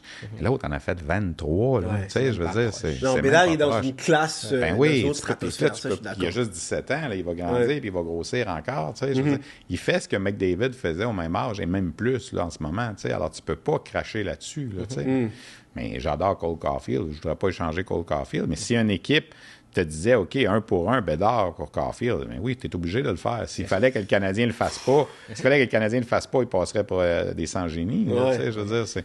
Bon, mais Caulfield, c'est le seul joueur avec le Canadien en ce moment que dès qu'il touche la rondelle, il y a un buzz dans la rondelle. Je veux dire, on n'a pas vu ça depuis, mettons, Kovalev, peut-être le dernier, puis avant ça. On avait vu Subban. Il y avait Subban, il y avait Kovalev. Mais parce que c'est ça, Price, mais c'est un gardien. Caulfield, c'est le genre de joueur avec un certain style, un certain Piqué, je me rappelle au repêchage, écoute, c'était une bébite là, qui arrivait, je veux dire, nous autres, Piqué Subban, c'était un nom sur les listes, il avait 17 ans. Oui, on voyait son nom sur la liste, mais moi, je l'avais jamais vu. J'avais jamais été le voir jouer à Belleville avant ça, tu sais. Puis là, il repêche ce joueur-là, tu sais, qui arrive, puis là, il saute partout, puis il arrive, je me rappelle, avec Luc Gélina, puis moi, en entrevue, puis là, il se met à nous parler de Jean Béliveau, puis de Maurice Richard, puis des posters de son père dans sa chambre. Puis là, on se regardait, moi, puis là, qu'est-ce que c'est ça, tu sais, je veux dire, ça n'a pas de bon sens, tu sais. Tu sais, je veux dire, c'était vraiment un spécial. Puis, tu sais, j'allais le voir après ça, à 18 puis à 19 ans, à Belleville, faire des entrevues avec lui, puis George Burnett, qui était l'entraîneur à Belleville, tu sais, il me voyait arriver, tu sais, puis on se connaît un petit peu, tu sais, il a déjà été avec l'équipe Canada, tu sais. Puis là, je veux faire Piqué. Puis là, il me disait en anglais, il dit, tu fais-toi-en pas. Il dit, il n'y a pas une caméra que Piqué. Tu sais, déjà à 18, à 19 ans, avant qu'il arrive, là, tu sais, il dégageait quelque chose, il jasait, tu sais, je veux dire,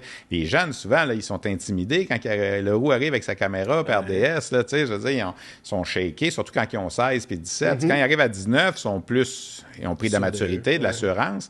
Lui, Piqué, oublie ça, là. C'était déjà dans lui, là, tu sais, je veux dire, tu peux pas... Lui, c'était un crowd pleaser, là, tu sais, je veux dire, c'était un gars, tu sais, qui...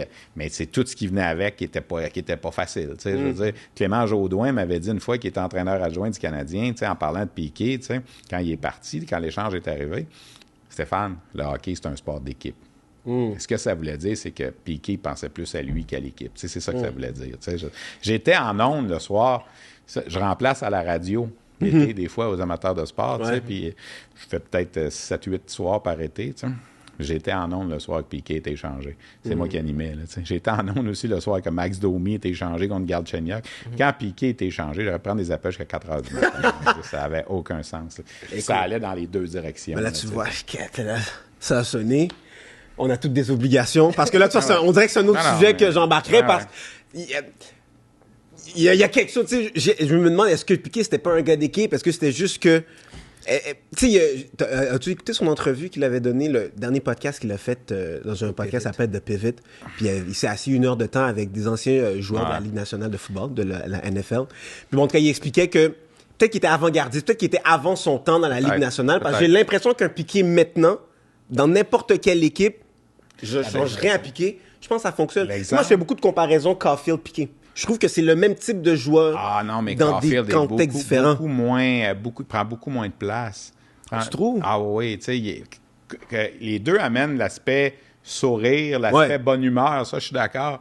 Mais, tu sais, Piqué, là, la comparaison, tu sais, mettons que tu pars dans le sud avec tes amis, là, on dit en joke, imagine 6 chums de filles là, qui partent dans le sud, là, je vais dire des filles, là, mais 6 chums de filles qui partent dans le sud. Là. Puis là, il y en a une, le premier soir, elle danse sur le bord, puis là, tout le monde sont alentour d'elle, puis on le fait, le deuxième soir, elle danse encore sur le bord.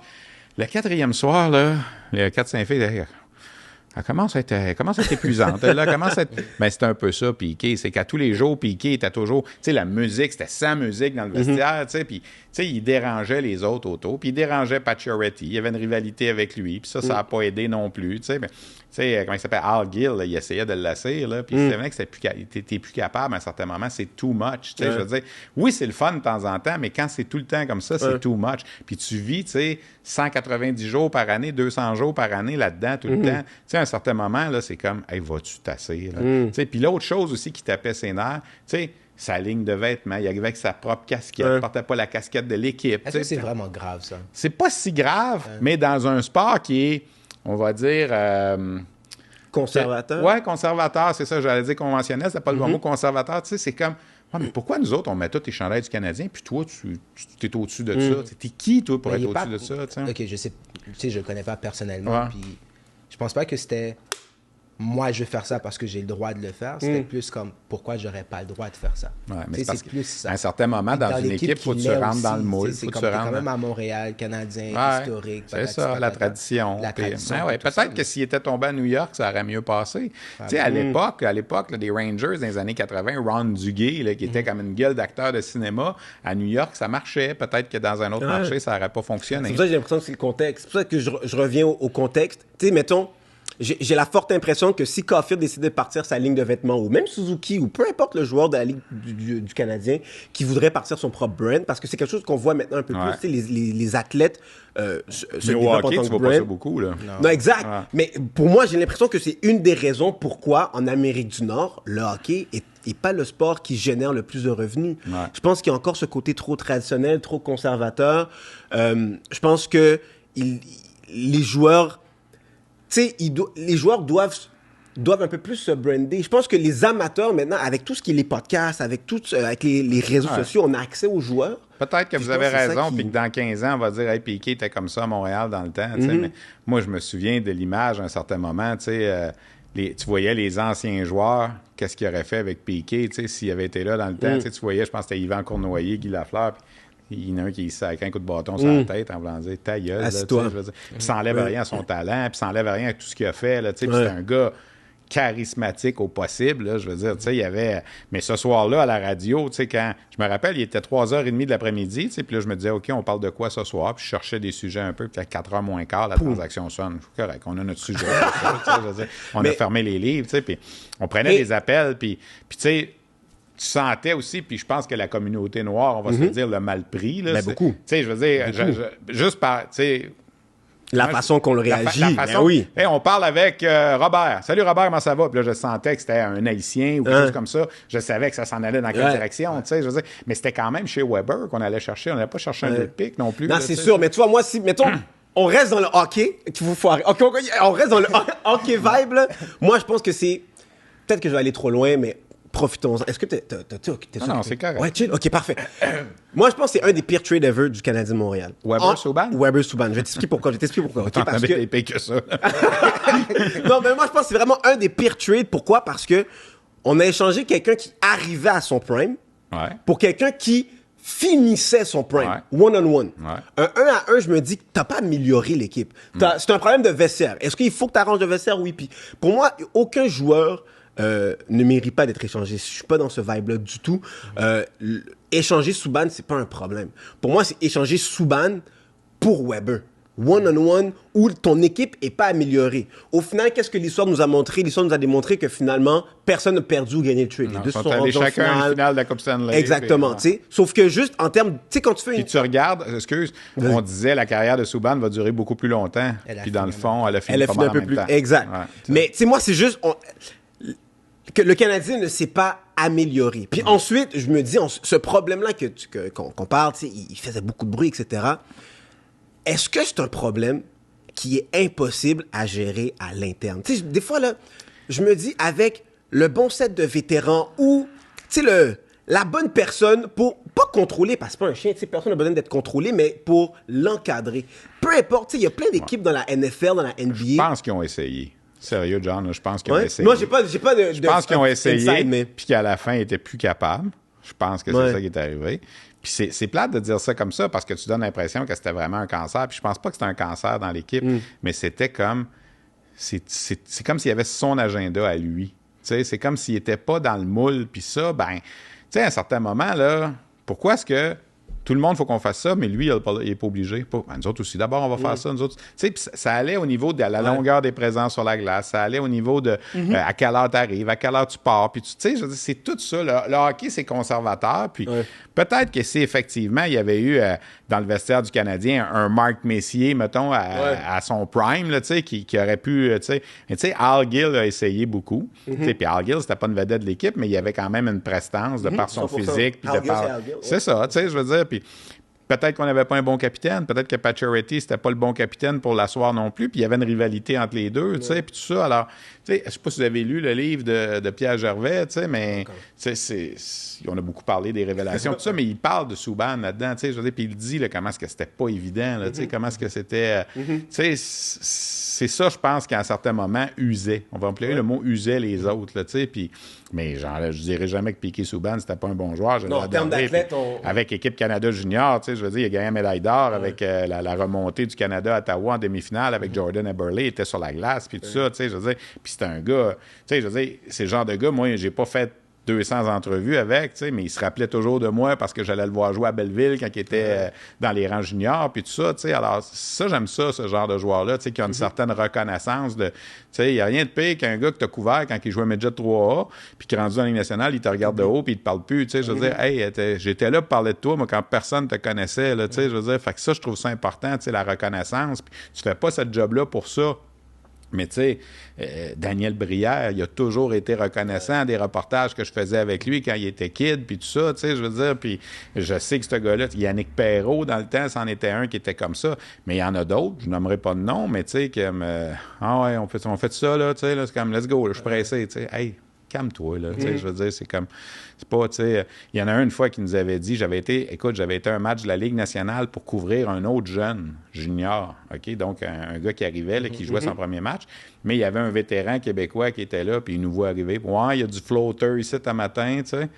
Hey, t'es qui, toi, là? Tu sais, là, je veux dire, quand tu jouais junior, t'étais content. Quand le flotteur parlait de toi, là, tu sais, fait que, tu sais, ça, j'ai de la misère, des fois, avec ça, tu sais, je veux dire, c'est pas une question de rechercher la reconnaissance, mais tu peux-tu juste être respectueux, là, tu sais, je veux dire, c'est... Puis, tu sais, je me fais encore faire les blagues. Vous parliez du Canadien tantôt, tu sais. Même Michel Therrien, quand j'étais arrivé à un match à Buffalo, tu sais, il m'avait vu arriver. Mon Dieu, il dit, Bécomo, es-tu ici t'asseoir? Tu sais, de faire une référence, tu sais. Puis moi, je joue le jeu, tu sais, rappelé par mesure d'urgence, des rangs juniors, puis je m'en viens faire la game, puis c'est correct, tu sais. Puis j'aime ça parce que la plupart des gars, 90%, tu sais, sont contents de me voir. Hey, ça fait longtemps qu'ils m'ont pas vu, puis tout ça, tu sais, je veux dire, ça fait que... Mais c'est une minorité qui sont désagréables. Honnêtement, là, c'est une minorité. Ouais, il y en a qui n'étaient pas faciles, là, puis que... Mais dans le junior, regarde, la dynamique est là. Pensez à ça, là, quand vous allez vous reposer la question « Pourquoi je ne suis pas monté junior? » Pourquoi je peux monter dans la Ligue nationale? Ils sont beaucoup plus accessibles. C'est beaucoup plus facile. Tu sais, j'arrive 5 minutes avant, puis « Hey, je veux parler un tel.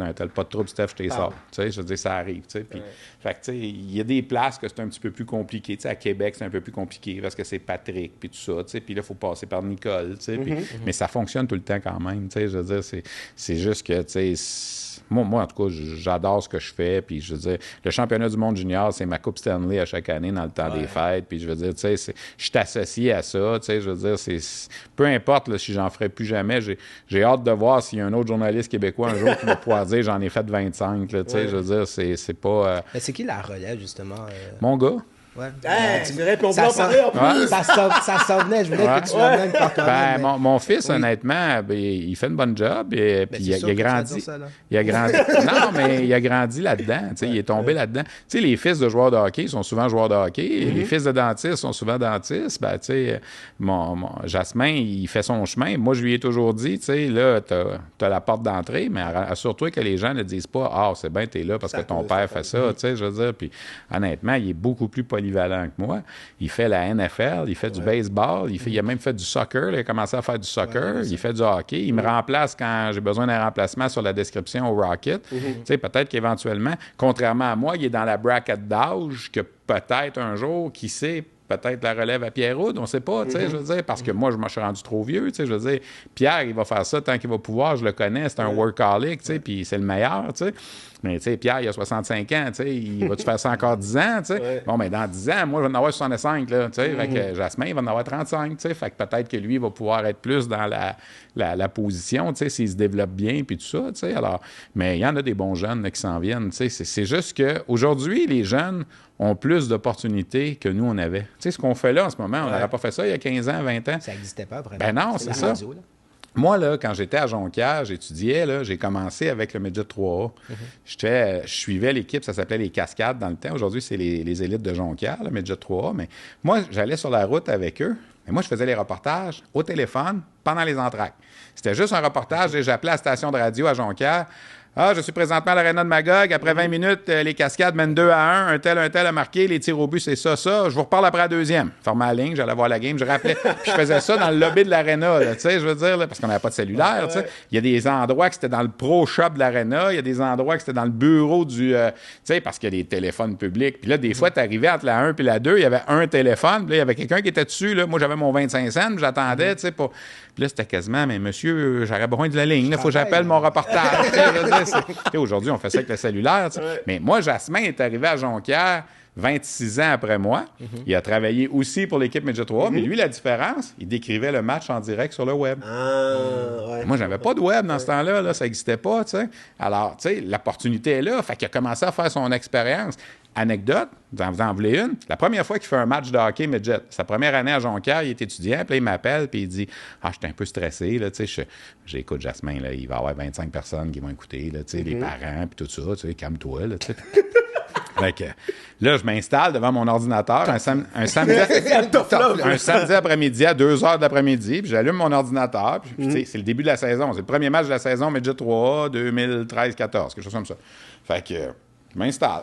Donc, bonjour, ici Jasmin Leroux, en compagnie de les Grenadiers de Châteauguay, je pense, visitent les élites de Jonquière. Je commence à regarder le match, puis j'écoute la description. Puis là, ça fait 4-5 fois là, que je remarque le numéro 17 là, de Jonquière qui part, qui s'en va partout, ça a de glace. C'était marnouche, il est donc bien bon, lui, tu sais. Tout de suite, ça m'a flashé à l'écran. Samuel Girard. C'est comme ça que j'ai découvert Samuel Girard, qui jouait pour les élites de Jonquière, Midget 3A, parce que mon fils le décrivait. J'ai fait Simonac. Puis là, je me rappelle, 2 semaines après, je regardais encore le match. Là, je suis arrivé à Shawinigan à une game. Je me rappelle, le dépisteur-chef de Shawinigan était là. Je dis, hey, je dis, Samuel Girard, Jonquière, tu connais ça? Il me regarde. Ben oui, c'est. Il dit, il a Bentham l'année passée. Moi, je ne connaissais pas, tu sais. Il dit, il va être bon. Il dit, il va être un des 3-4 meilleurs au draft cette année. C'est justement Shawinigan qui l'a repêché à la fin de l'année, comme par hasard, tu sais. J'en avais parlé. Moi, j'ai découvert comme ça, tu sais. Je veux dire, c'est une anecdote, là, tu sais. Mais j'écoutais mon fils décrire le match, mais dans le fond, j'ai vu, là, tu sais, les premiers coups de patin de Samuel Girard dans le Midget 3. T'sais.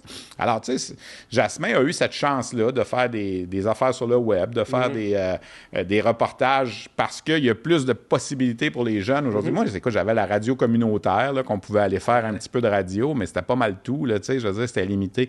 Fait que les jeunes ont cette chance-là de pouvoir prendre de l'expérience, je dirais, un peu à l'abri des regards. Je veux dire, parce que si tu t'en vas à RDS, TVA Sport, ben je veux dire, si tu te trompes, tu te plantes, ça va paraître dans les médias sociaux, surtout aujourd'hui. Tu sais, s'il avait fallu, là, on voit le bashing qu'il y a sur TVA Sport, s'il avait fallu que les médias sociaux existent quand RDS a ouvert, là, on se serait fait ramasser, nous aussi, on en faisait des erreurs en ondes, puis on en a fait des conneries, puis tout ça, tu sais, je veux dire, c'est... Mais... Aujourd'hui, il y a quand même plus de possibilités. Puis il y a des gars qui... Il y en a un qui pop de temps en temps. Puis je pense que Jas, il va bien. Là, puis en tout cas, j'espère pour lui que ça va bien fonctionner. Ben, c'est une belle affaire. Moi, c'est justement de ça qu'on voulait parler, la passation entre père et fils. Comment toi, tu le vois? De voir que... qu'est-ce que tu as fait pendant tant d'années, ton fils a voulu le faire par la suite? Moi, j'ai toujours dit à Jasmin, si tu veux que je te dise que t'es bon tout le temps, là, moi, te dire que t'es bon tout le temps. Il n'y aura pas de problème. Puis au contraire, je veux dire, mais pas plus tard que hier. Jasmin est à Las Vegas en ce moment. Il fait une petite vacance, 4-5 jours. Mais il a profité de son passage là-bas pour aller faire une entrevue avec un joueur du club école de Vegas à Anderson, Brandon Brisson, le fils de Pat Brisson, qui a été repêché en première ronde. T'sais. Puis ça va passer dans le match du Rocket, je pense, la semaine prochaine, là, dans un entracte. Puis c'était peut-être sa première entrevue un peu en anglais, qui n'est pas évidemment sa langue de base. T'sais. Puis encore hier, après qu'il ait fait l'entrevue, il m'a envoyé le vidéo sur mon téléphone, puis il dit « Pas dis-moi, là, c'est-tu correct, mon anglais, est-tu assez bon? » C'est sûr que en anglais, des fois, on mélange un temps de verbe ou une affaire de même. Moi, je prétends pas. Puis j'ai regardé, puis honnêtement, tu aurais dû dire ça à la place de ça, mais ça passe. Là, je veux dire. Puis il était encore inquiet, il voulait avoir encore mon input de ça, parce qu'il dit « Garde, si ça passe pas, on va la déliter, puis on va faire autre chose. » Puis je dis « Non, je pense que ça va être correct, puis tout ça. » Fait que ça va passer là, dans un match bientôt. C'est sûr qu'il faut qu'il perfectionne son anglais, comme nous tous, je veux dire, parce qu'il y a une différence entre faire une entrevue où tu ne gardes pas tes questions. Je peux pas. Toi, j'allais faire Piqué Souban, mettons, je vous disais, je prends juste les réponses de Piqué. Fait que c'est sûr qu'il va comprendre ce que j'ai dit. Mais quand tu es là en direct à poser la question et qu'on entend ta question en ondes, si ton anglais, des fois, tu as un temps de verbe qui est moins bon, mais moi, je trouvais que ça passait très bien, là, puis fait que ça va être correct. Mais il y a besoin de l'approbation, je te dirais, des fois, mais. Il fait le NFL Red Zone le dimanche, là, 7 heures de temps. Non, mais je serais pas capable de faire ça, moi. Là. Je suis incapable de faire ça. Je connais pas assez la NFL puis tout ça. T'sais. Puis il a travaillé, je pense c'est l'été de ses 15 ans. Denis Baillarger, le regretté Denis Baillarger, qui était président de la Ligue Midget 3A, puis qui était aussi président de la Ligue de baseball junior élite, avait entendu parler qu'il faisait des textes sur Internet, puis il m'avait appelé, puis il m'avait dit « Ton gars, il dit, ça y tenterait-tu de travailler pour la Ligue de baseball junior élite? » J'écoute, Denis, appelle-les, je sais pas. Puis Denis l'avait appelé. Puis évidemment, la Ligue de baseball junior élite, Jasmin ne suivait pas ça tant que ça. Il est devenu relationniste de la Ligue de baseball. Il l'est encore. Ça fait 11 ans qu'il fait ça l'été. Il fait des reportages à la radio. Écoute, il a tout lu là, sur le baseball junior. Il a appris tout ce qui se passait dans chaque équipe, puis tout ça. Puis il passait avec Ron à la radio le soir pour parler de baseball. Puis après ça, il a fait le Midget 3A aussi. Alors, il a fait... Pour un gars de 27 ans, dans les niveaux des médias, d'après moi, il y a un des bons CV au Québec. Là, je veux dire, pour l'expérience. Tu vois, moi, j'ai l'impression, parce que souvent, les fils de légendes, je reprends ce que je disais au début là, pour t'introduire, mais les fils de personnes qui ont un nom, qui sont établis, ils ont cette pression de réussite. Tu sais, mettons, là, la comparaison va être tough, mais tu sais, pour moi, j'ai peur pour Bronny James quand il va se faire repêcher dans la NBA parce que la référence, ça va être son père. Tu comprends? Fait que des fois, je me dis pour ces enfants-là... Pierre Turgeon, quand son fils a été repêché, tu sais, je veux dire, on avait été le voir. Oui. Non, mais c'est sûr, mais il ne faut pas que tu aies cette pression-là. Il faut que tu fasses ton propre chemin. Ouais. Il y a des cas où le père était meilleur, puis il y a des cas où le fils était meilleur. Tu sais, ça dépend des cas. Tu sais. Moi, je connais beaucoup Sylvain Couturier, Sean Couturier. Tu sais. Bon, Sean a une bien plus belle carrière que Sylvain a eu. Tu sais. Sylvain a compté 50 buts dans le junior, mais dans la Ligue nationale, il a joué 30 matchs, puis ça s'est terminé là. Il ne faut pas que tu... Tu sais, moi, si Jasmin, il fait plus que moi, ou moins que moi, ça ne change rien. L'important, c'est qu'il soit heureux puis qu'il aime ce qu'il fait. Puis moi, je ne l'ai jamais forcé à faire ça. Mais, tu sais, Jasmin, c'était le genre de kid qui venait me voir jouer à la balle quand il avait 9 ans. Puis au lieu d'aller jouer avec les enfants dans le parc, lui, il voulait s'asseoir à côté du marqueur, puis regarder la feuille de pointage, tu sais, puis apprendre à marquer les points à la balle, puis les statistiques, il aimait déjà ça. Tu sais, ça devient un peu...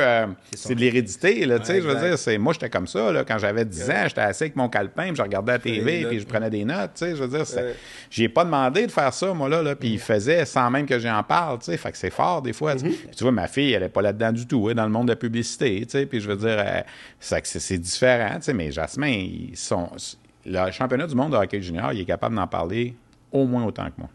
Wow. Au moins autant que moi. Il l'a suivi là, à toutes les années. Il y a des années qu'il est venu avec moi quand c'était à Halifax, à Buffalo, à Toronto. Tu sais, il est venu voir les matchs, puis il m'accompagnait. Puis on avait donné une accréditation, puis il transportait le trépied du caméraman. Tu sais, il était là, je veux dire. C'était... Initiation. C'est ça, initiation, c'est ça, exactement.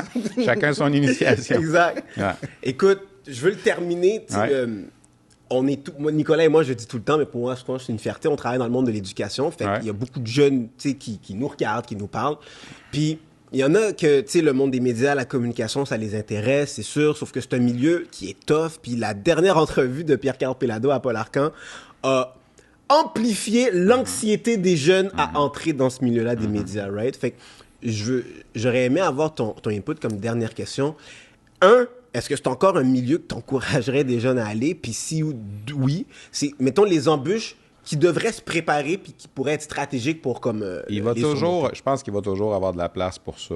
Là, tu parles pas nécessairement juste du sport, tu parles des médias en général. Des médias en général, exactement. Ouais, il va toujours avoir de la place pour ça. Il va toujours avoir besoin de journalistes, il va toujours avoir besoin de chroniqueurs, il va toujours avoir besoin d'animateurs. C'est sûr que les réseaux vont peut-être changer. Peut-être qu'éventuellement, tu vas travailler pour des plateformes plutôt que de travailler pour des réseaux comme ça, mais...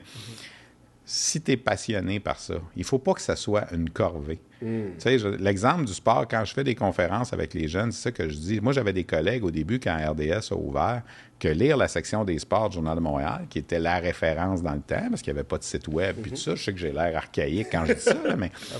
Il ne faut pas que ça soit une corvée le matin. Moi, je suis en vacances dans le sud, là. Je lis le journal pareil, là. Je lis la presse, je lis le Journal de Montréal, puis j'ai hâte de lire ma section des sports, puis j'ai hâte d'aller sur le site d'RDS pour voir ce qui se passe. C'est pas une corvée pour moi.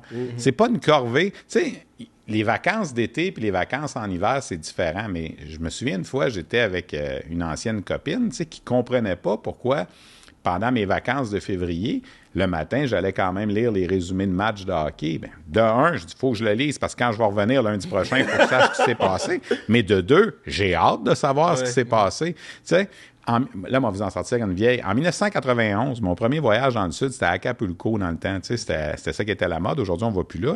J'avais loué le condo des parents à Chantal Maccabé. Okay. Chantal avait, avec sa famille, un condo. Puis Chantal m'avait dit, le jeudi à 3 heures, le dépanneur en face de l'hôtel, il reçoit le journal Le Soleil de Québec. C'est la seule fois dans la semaine qu'un journal du Québec qui arrivait, c'était le jeudi sur le vol de Québec qui arrivait Le Soleil. Tu sais, il arrivait...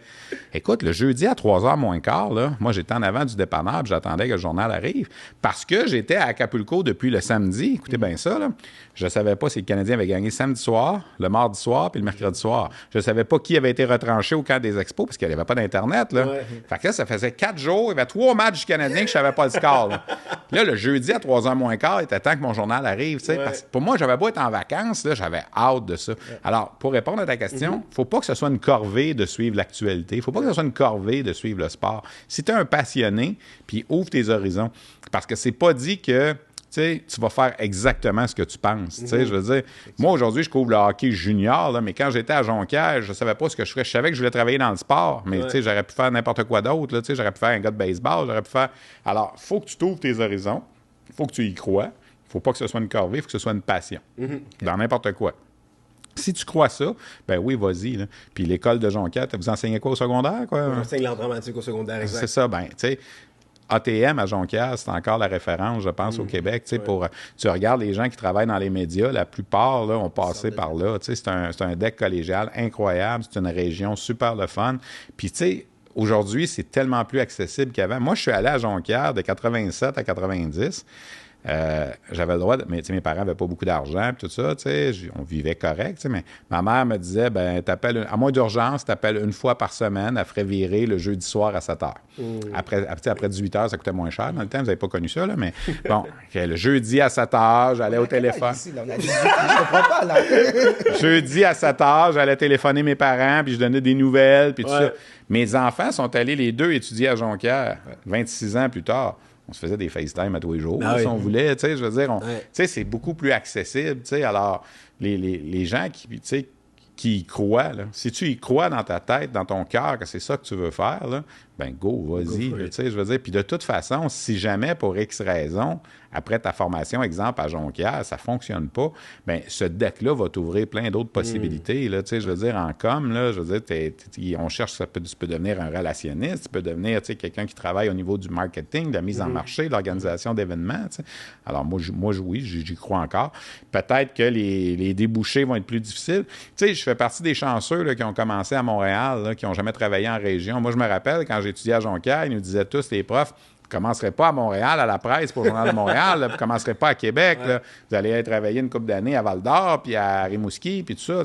Moi, j'ai pas eu besoin de faire ça. J'ai des collègues qui ont passé par là, qui sont aujourd'hui à Montréal, mais qui ont fait des escales en région, qui ont travaillé. Puis c'est une belle école aussi d'aller travailler en région. Puis j'ai des collègues qui sont allés en région pensant être là 2 ans, puis ils ont fait leur vie là. Je veux dire, ils ont rencontré leur femme là-bas, puis ils ont fait leur vie là-bas, puis ils sont jamais revenus. Je veux dire, alors, moi, je dis que si tu y crois, il faut que tu y ailles. Il n'y a pas de doute. Stéphane, merci. Ça a été beaucoup. à votre goût? Ça a été incroyable. Merci beaucoup. Ça a été à ton goût. Exact. Ben oui. Moi, je savais que ça se passerait bien. Chaque fois que je fais ça, je me laisse aller, puis on fait du temps. Puis j'en ai fait peut-être 7-8, une dizaine là, dans les dernières années. Je me rappelle, comment ça s'appelle, Dratul Tape avec David Bocage. Tu sais, je veux dire, c'est une chose de hockey, un podcast de hockey, tu sais. Puis il m'avait invité, puis j'avais dit, ça va durer combien de temps? Bon, 40 minutes. Je dis, OK, finalement, on a fait 2h15. Exact. C'est correct. C'est quand on réussit à le faire, moi, j'ai pas de trouble avec ça. Là. Ben, merci beaucoup. Merci. Et on continue à te suivre dans tout ce que tu fais. Lâchez pas, on a besoin de gens qui sont derrière RDS, puis on veut que ça dure. Les gens se désabonnent du câble, puis ont des plateformes, puis tout ça. C'est sûr que ça aide pas, mais on pense qu'on est encore là pour rester, puis faire du bon travail, puis continuer. Merci beaucoup.